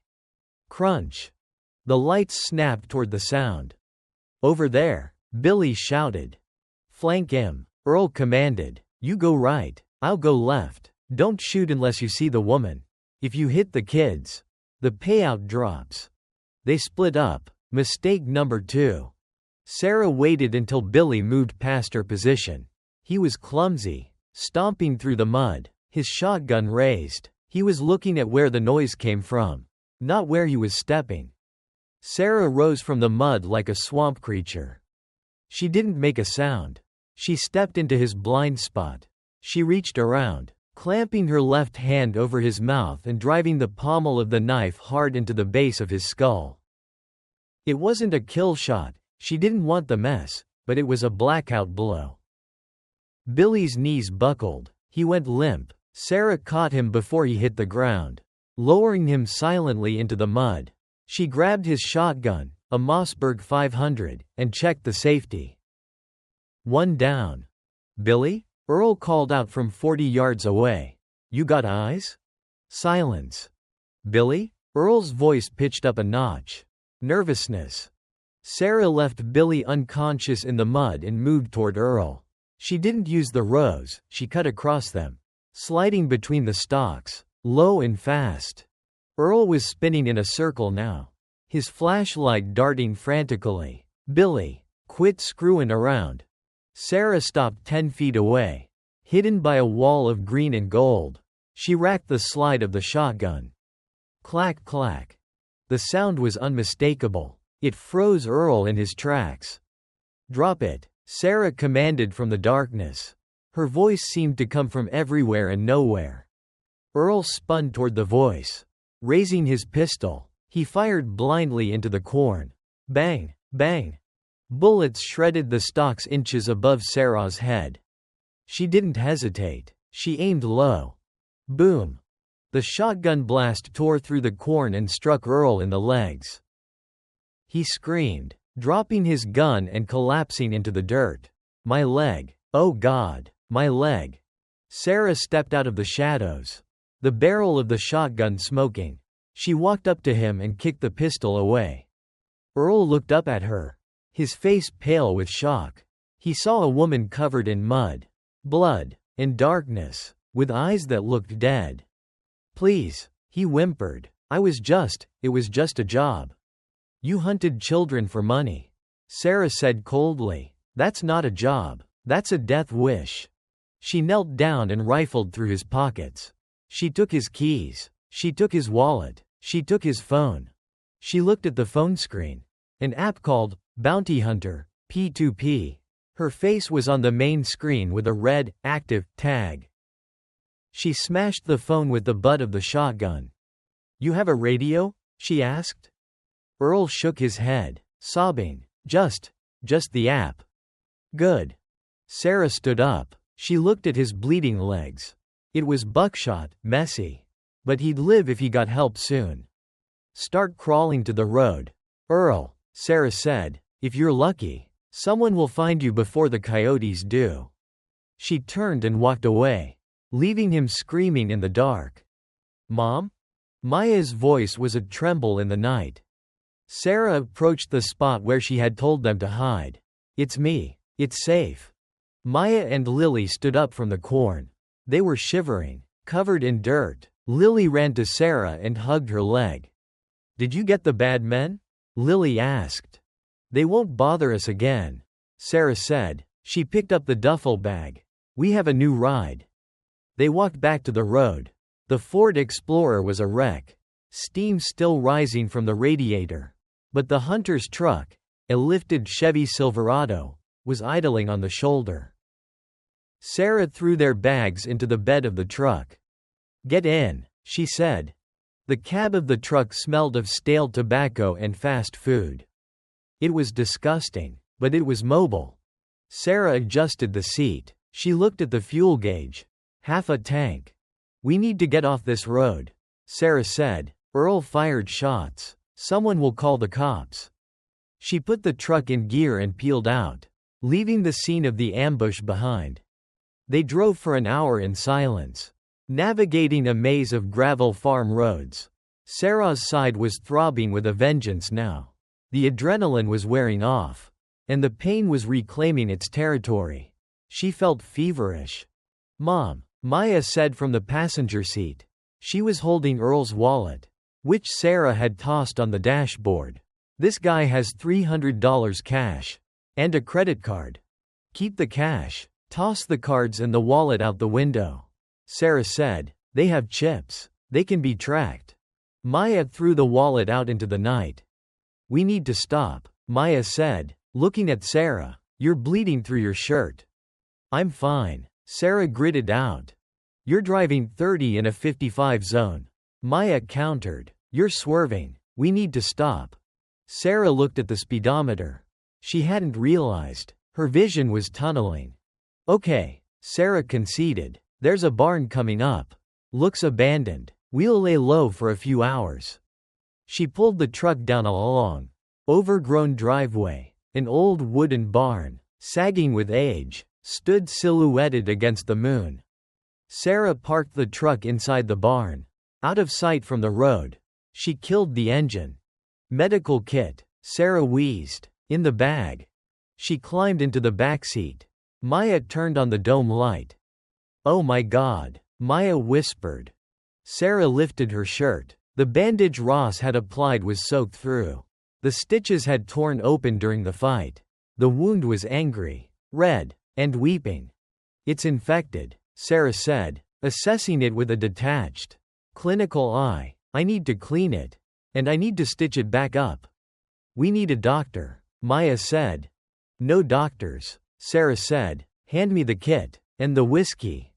They had found a bottle of Jack Daniels in the truck's glove box, Earl's stash. Sarah poured the alcohol over the wound. She bit down on a piece of leather strap from the bag to keep from screaming. The pain was blinding white light. "I can't reach the angle," Sarah gasped, her hands shaking too much to thread the needle. She looked at Maya. "You had to do it," Sarah said. Maya's eyes went wide. "What? No. I can't. I'll hurt you. You have to. Sarah grabbed Maya's hand. If we don't close this, I bleed out. If I bleed out, those men come back for you and Lily. Do you understand? Maya looked at Lily, who was asleep on the other side of the seat. She looked at the needle. She swallowed hard. Tell me what to do, Maya said. For the next 20 minutes, the barn was filled with the sound of rain on the tin roof and Sarah's shallow, ragged breathing. Maya's hands were steady. She worked the needle through the tough skin, tying the knots just like Sarah instructed. One more, Sarah whispered, sweat dripping from her face. Tie it off. Maya snipped the thread. She taped a fresh gauze pad over the wound. Done. Maya exhaled, slumping back. She looked pale. Good job, Sarah whispered. Her eyes were heavy. You're a natural field medic. I think I'm gonna throw up, Maya said. Do it outside, Sarah murmured. Sarah closed her eyes. The fever was pulling her down into a dark, warm hole. Maya, Sarah said, her voice slurring slightly. Take the keys. Lock the doors. You take first watch. Wake me in 4 hours. Use the shotgun if anyone opens the barn door. Okay, Maya said, taking the shotgun. I got this. Rest. Sarah Jenkins, the unkillable soldier, finally surrendered to the darkness. Morning came with a cold gray light filtering through the cracks in the barn wood. Sarah woke with a start. Her hand flew to her gun. It's okay, a voice said. Maya was sitting on a hay bale opposite the truck, the shotgun across her lap. She looked exhausted, eyes rimmed with red, but alert. How long was I out?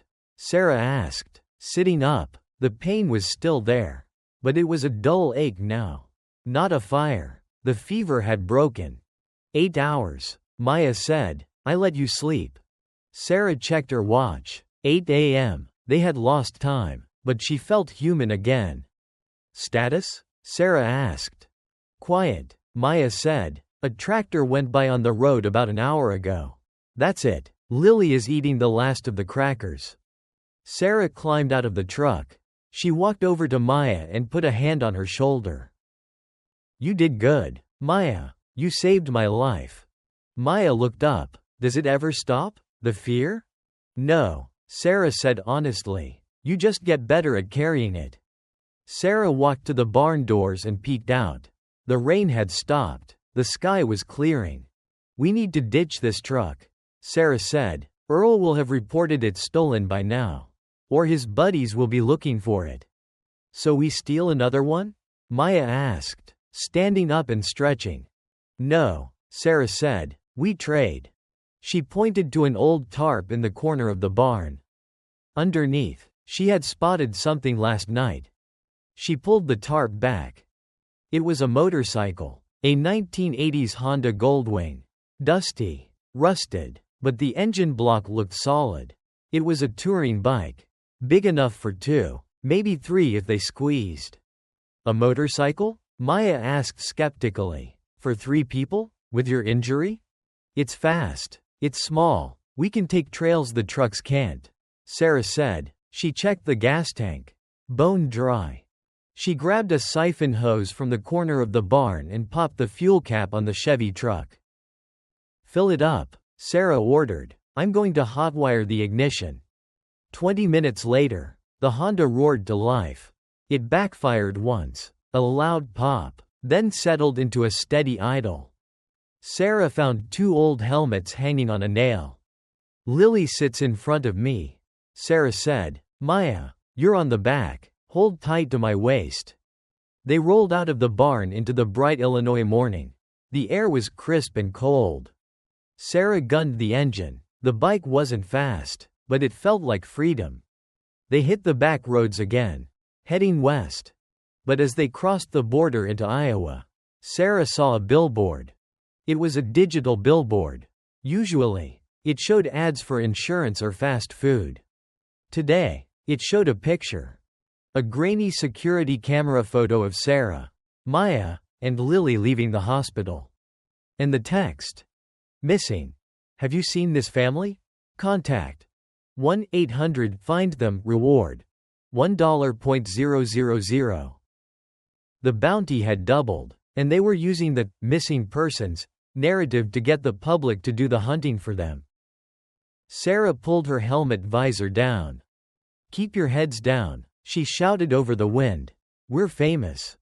They sped up, three small figures on a rusted motorcycle, racing against a world that wanted to sell them back to the devil. The state of Nebraska is a flat, endless ocean of grass and wheat that stretches until it blurs into the sky.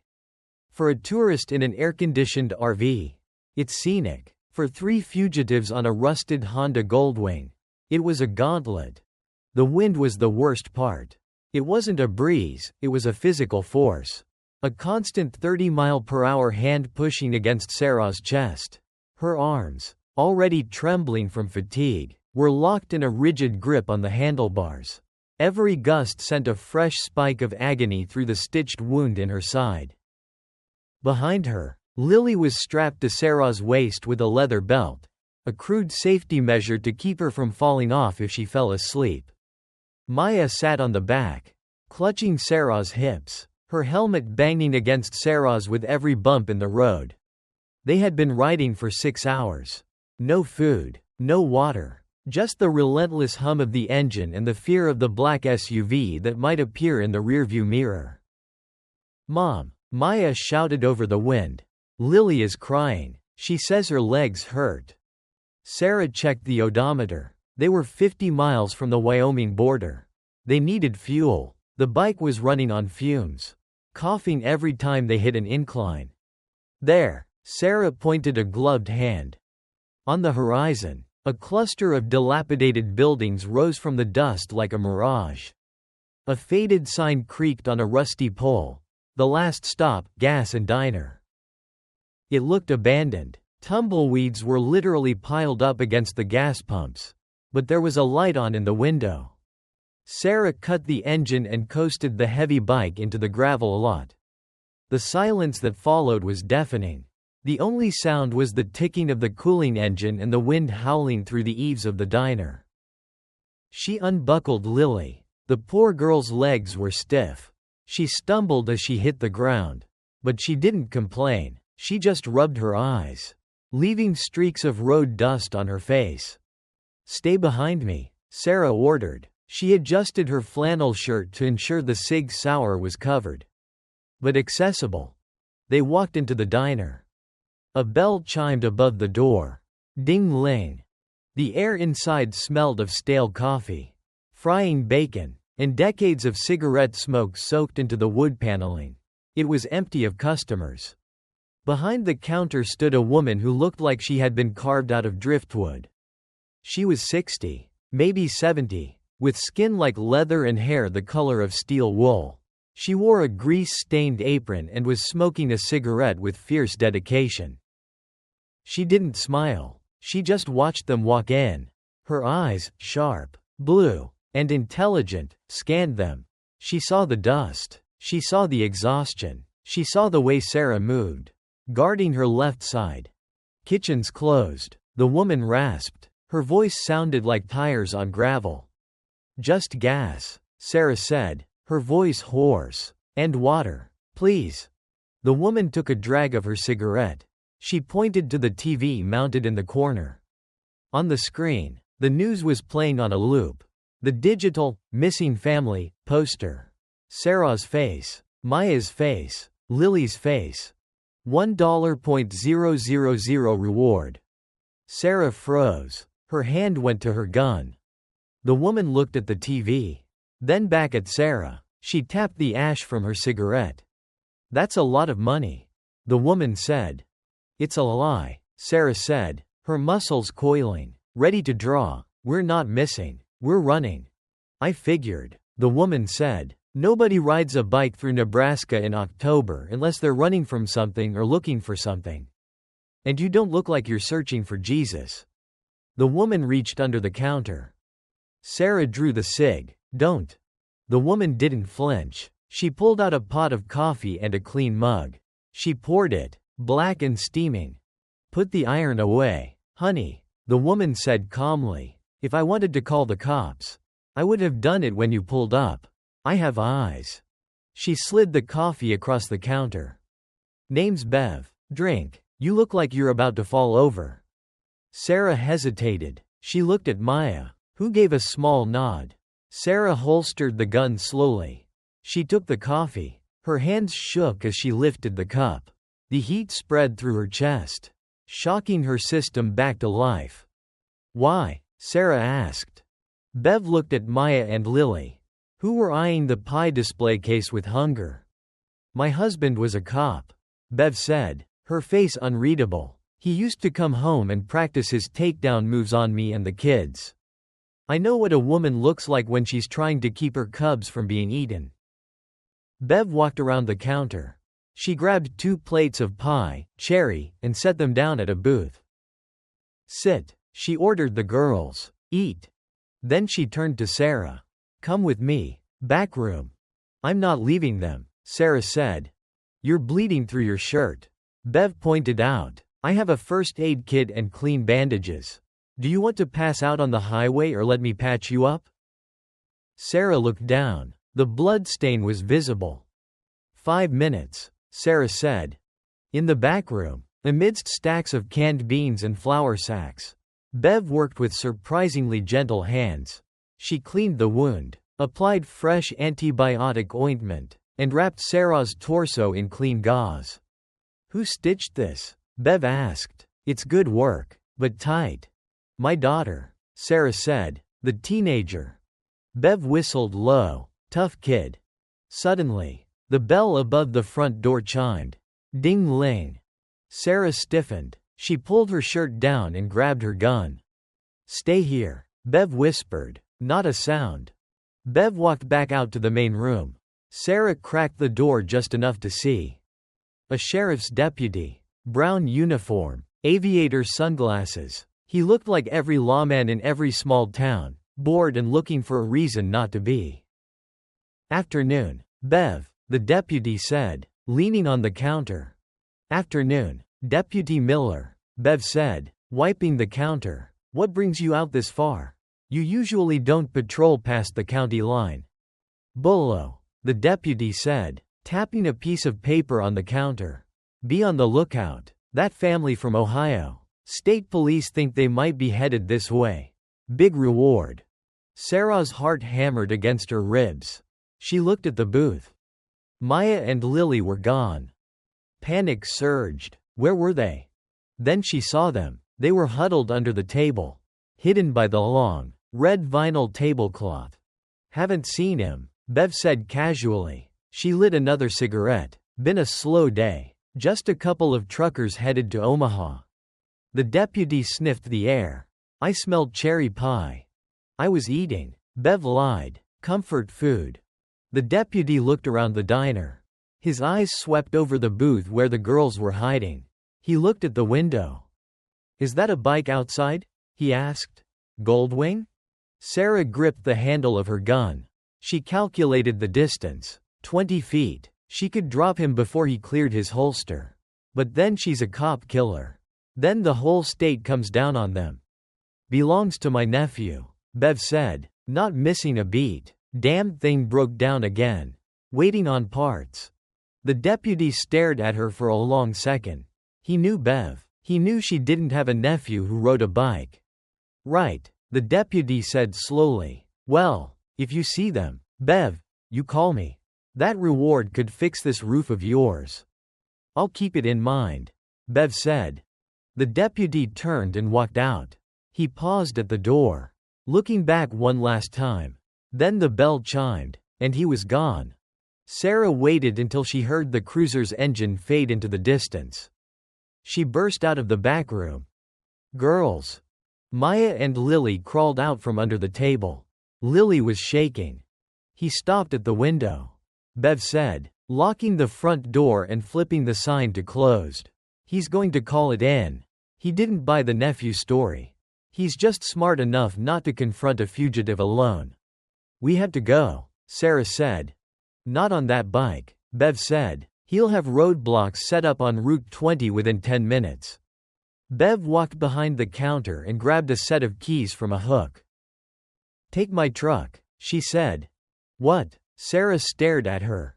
98 Ford F-150. Parked in the barn out back. It's ugly. It smells like wet dog. But it has a cap on the bed.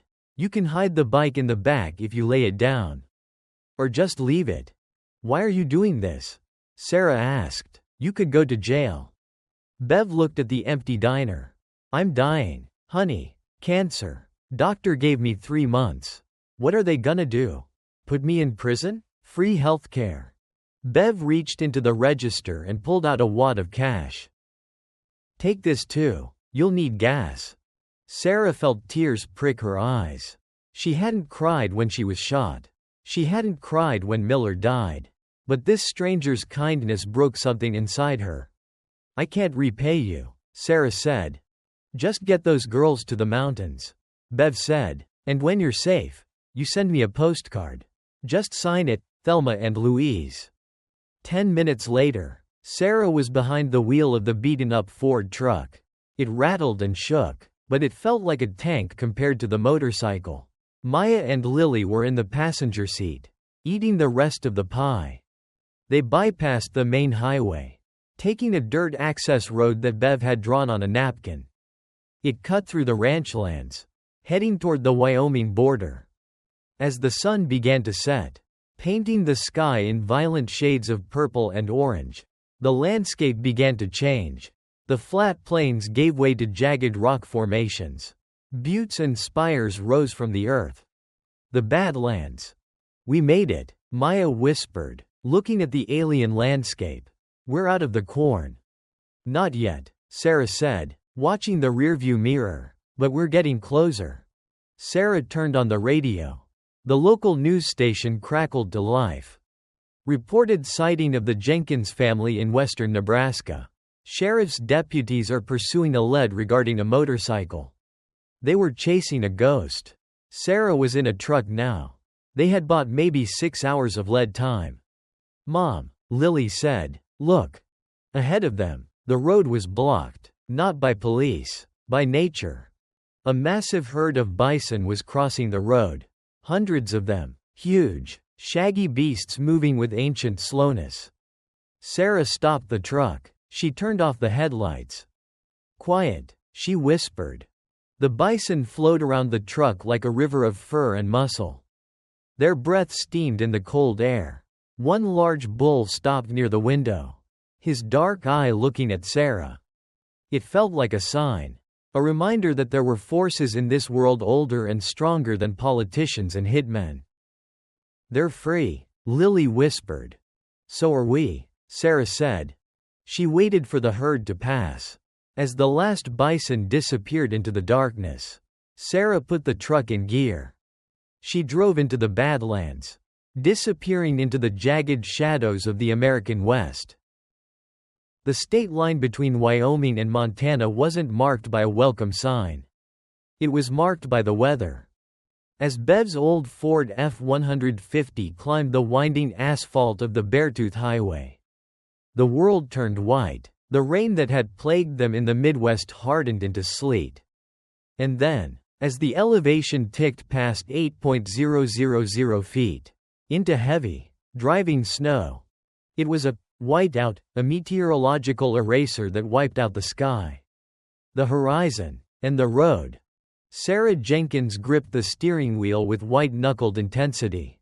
The truck, built in the late 90s, lacked traction control or ABS. It fishtail-ed on the black ice, the rear end sliding dangerously toward the guardrail that separated them from a 2,000-foot drop. I can't see anything, Maya whispered from the passenger seat. She was clutching the dashboard, her face pale. Watch the delineator poles, Sarah instructed, her eyes locked on the orange reflective sticks marking the edge of the cliff. As long as we're between the sticks, we're alive. Lily was asleep in the backseat, buried under 3 wool blankets. The heater rattled and hissed, fighting a losing battle against the sub-zero temperature outside. How much further? Maya asked. Sarah glanced at the handheld GPS she had taken from the duffel bag. Miller's property is 20 miles north of the pass. But we have to cross the summit first. 10.947 feet. Suddenly, the GPS screen flickered and died. Batteries? Maya asked. No, Sarah said, tapping the screen, jamming. Her combat instincts, dormant for the last few hours of driving, screamed awake. GPS signals don't just die. They get jammed. And out here, the only people with signal jammers were military, or high-end private contractors. Sarah looked in the rearview mirror. Nothing but swirling snow. Maya, get the shotgun, Sarah ordered calmly. What? Why? Just do it. Roll down your window 2 inches. Listen. Maya grabbed Earl's Mossberg shotgun from the floorboard. She cracked the window. The roar of the wind filled the cabin, freezing and loud. But under the wind, there was another sound, a rhythmic, chopping beat. Thwup thwup thwup. Helicopter, Sarah hissed. They found us. It made sense. The truck swap had bought them time. But thermal imaging from the air didn't care about license plates. It saw heat signatures. 3 warm bodies in a cold truck engine block on a frozen mountain. They were a beacon. Hold on, Sarah yelled. She slammed the truck into a lower gear and floored it. The tires spun, searching for grip, then bit into the snow. The truck surged forward, drifting around a hairpin turn. Above them, a dark shape materialized out of the white mist. A Eurocopter S-350. Painted matte black, it banked sharply, matching their speed. The side door of the chopper slid open. A man harnessed to the frame leaned out, holding a rifle. Get down, Sarah screamed. Crack. The windshield exploded. Safety glass sprayed the cabin. The bullet passed right between Sarah and Maya, burying itself in the seat headrest. They're shooting at us, Maya shrieked, ducking low. They're trying to stop the truck, Sarah yelled, fighting the wind rushing through the broken windshield. The cold was instant and brutal, stinging her face like needles. The helicopter swung around for another pass. The sniper was adjusting his aim. He was going for the engine block. Sarah looked at the road ahead. A tunnel. The Beartooth Tunnel. It was a quarter-mile away.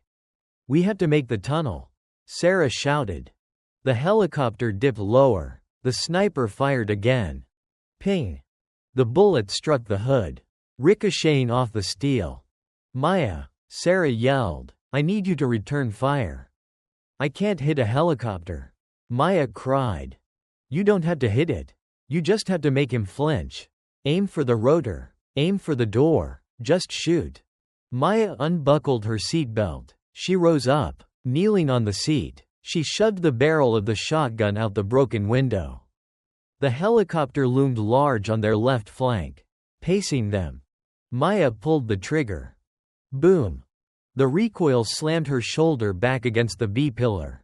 The buckshot spread wide, harmlessly pinging off the helicopter's fuselage. But the muzzle flash and the sound were enough. The pilot, startled by the resistance, jerked the stick. The chopper flared up and away. Good. Again, Sarah shouted. Maya pumped the shotgun. Clack clack. Boom. She fired again. They hit the tunnel mouth. Darkness swallowed them. The roar of the helicopter vanished, replaced by the echo of the truck's engine bouncing off the stone walls. Sarah didn't slow down. She drove through the pitch-black tunnel, guiding the truck by the headlights that were now flickering from the damage. Are they gone? Lily wailed from the back, woken by the noise. No, Sarah said grimly. They're waiting at the other end. She saw the light at the end of the tunnel. The exit. Maya, listen to me, Sarah said, her voice rapid fire. When we exit, the road curves sharp right. There's a scenic overlook on the left. A drop-off. I'm going to crash the truck. What? It's the only way. We bail out. We go into the timberline. They can't track us in the trees with the chopper. The canopy is too thick. We're going to jump off a cliff? We're going to slide. Sarah corrected. Snow is deep. It'll cushion the impact. Trust me. I trust you, Maya said, her voice trembling but firm. She grabbed Lily, pulling the little girl close. Hold on tight. Lil, we're going on a slide. They burst out of the tunnel. The helicopter was hovering right there, waiting. The sniper had a perfect line of sight. Sarah didn't turn right with the road. She yanked the wheel hard left. The Ford F-150 smashed through the wooden guardrail. For a second, they were airborne. Zero gravity. The world was just white and gray. Then, gravity reclaimed them. Crash. The truck hit the steep, snow-covered slope. It didn't roll, the snow was too deep. It plowed. It became a 2-ton sled, surfing down the mountainside in a plume of white powder. Heads down, Sarah screamed. The truck smashed through a line of pine saplings, snapping them like toothpicks. Snow packed against the shattered windshield, filling the cab with freezing darkness.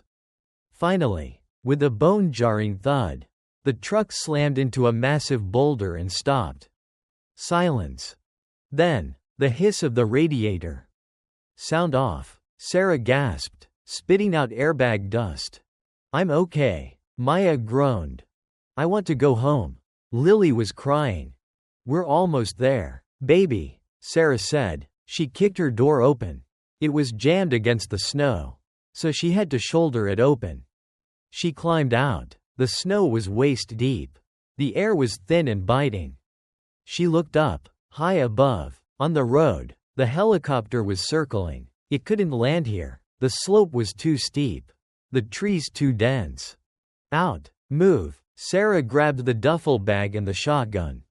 She pulled the girls out of the wreckage. We have to get under the trees. Sarah pointed to the dense spruce forest about 50 yards away. Move. They waded through the snow. It was exhausting work. Every step was a battle. Behind them, Sarah heard a new sound. Not the helicopter. Snowmobiles. 2 of them, whining engines coming down the slope, weaving through the trees. The ground team. Run, Sarah shouted. They reached the tree line just as the snowmobiles crested the ridge behind them. The forest was dark and silent. The branches formed a roof, blocking the snow and the view from above. Keep moving downhill, Sarah ordered. Follow the creek bed. They ran, slipping and sliding on the frozen ground. The sound of the snowmobiles got louder. They were entering the woods. Sarah stopped. She looked at the girls. They were exhausted. They couldn't outrun machines.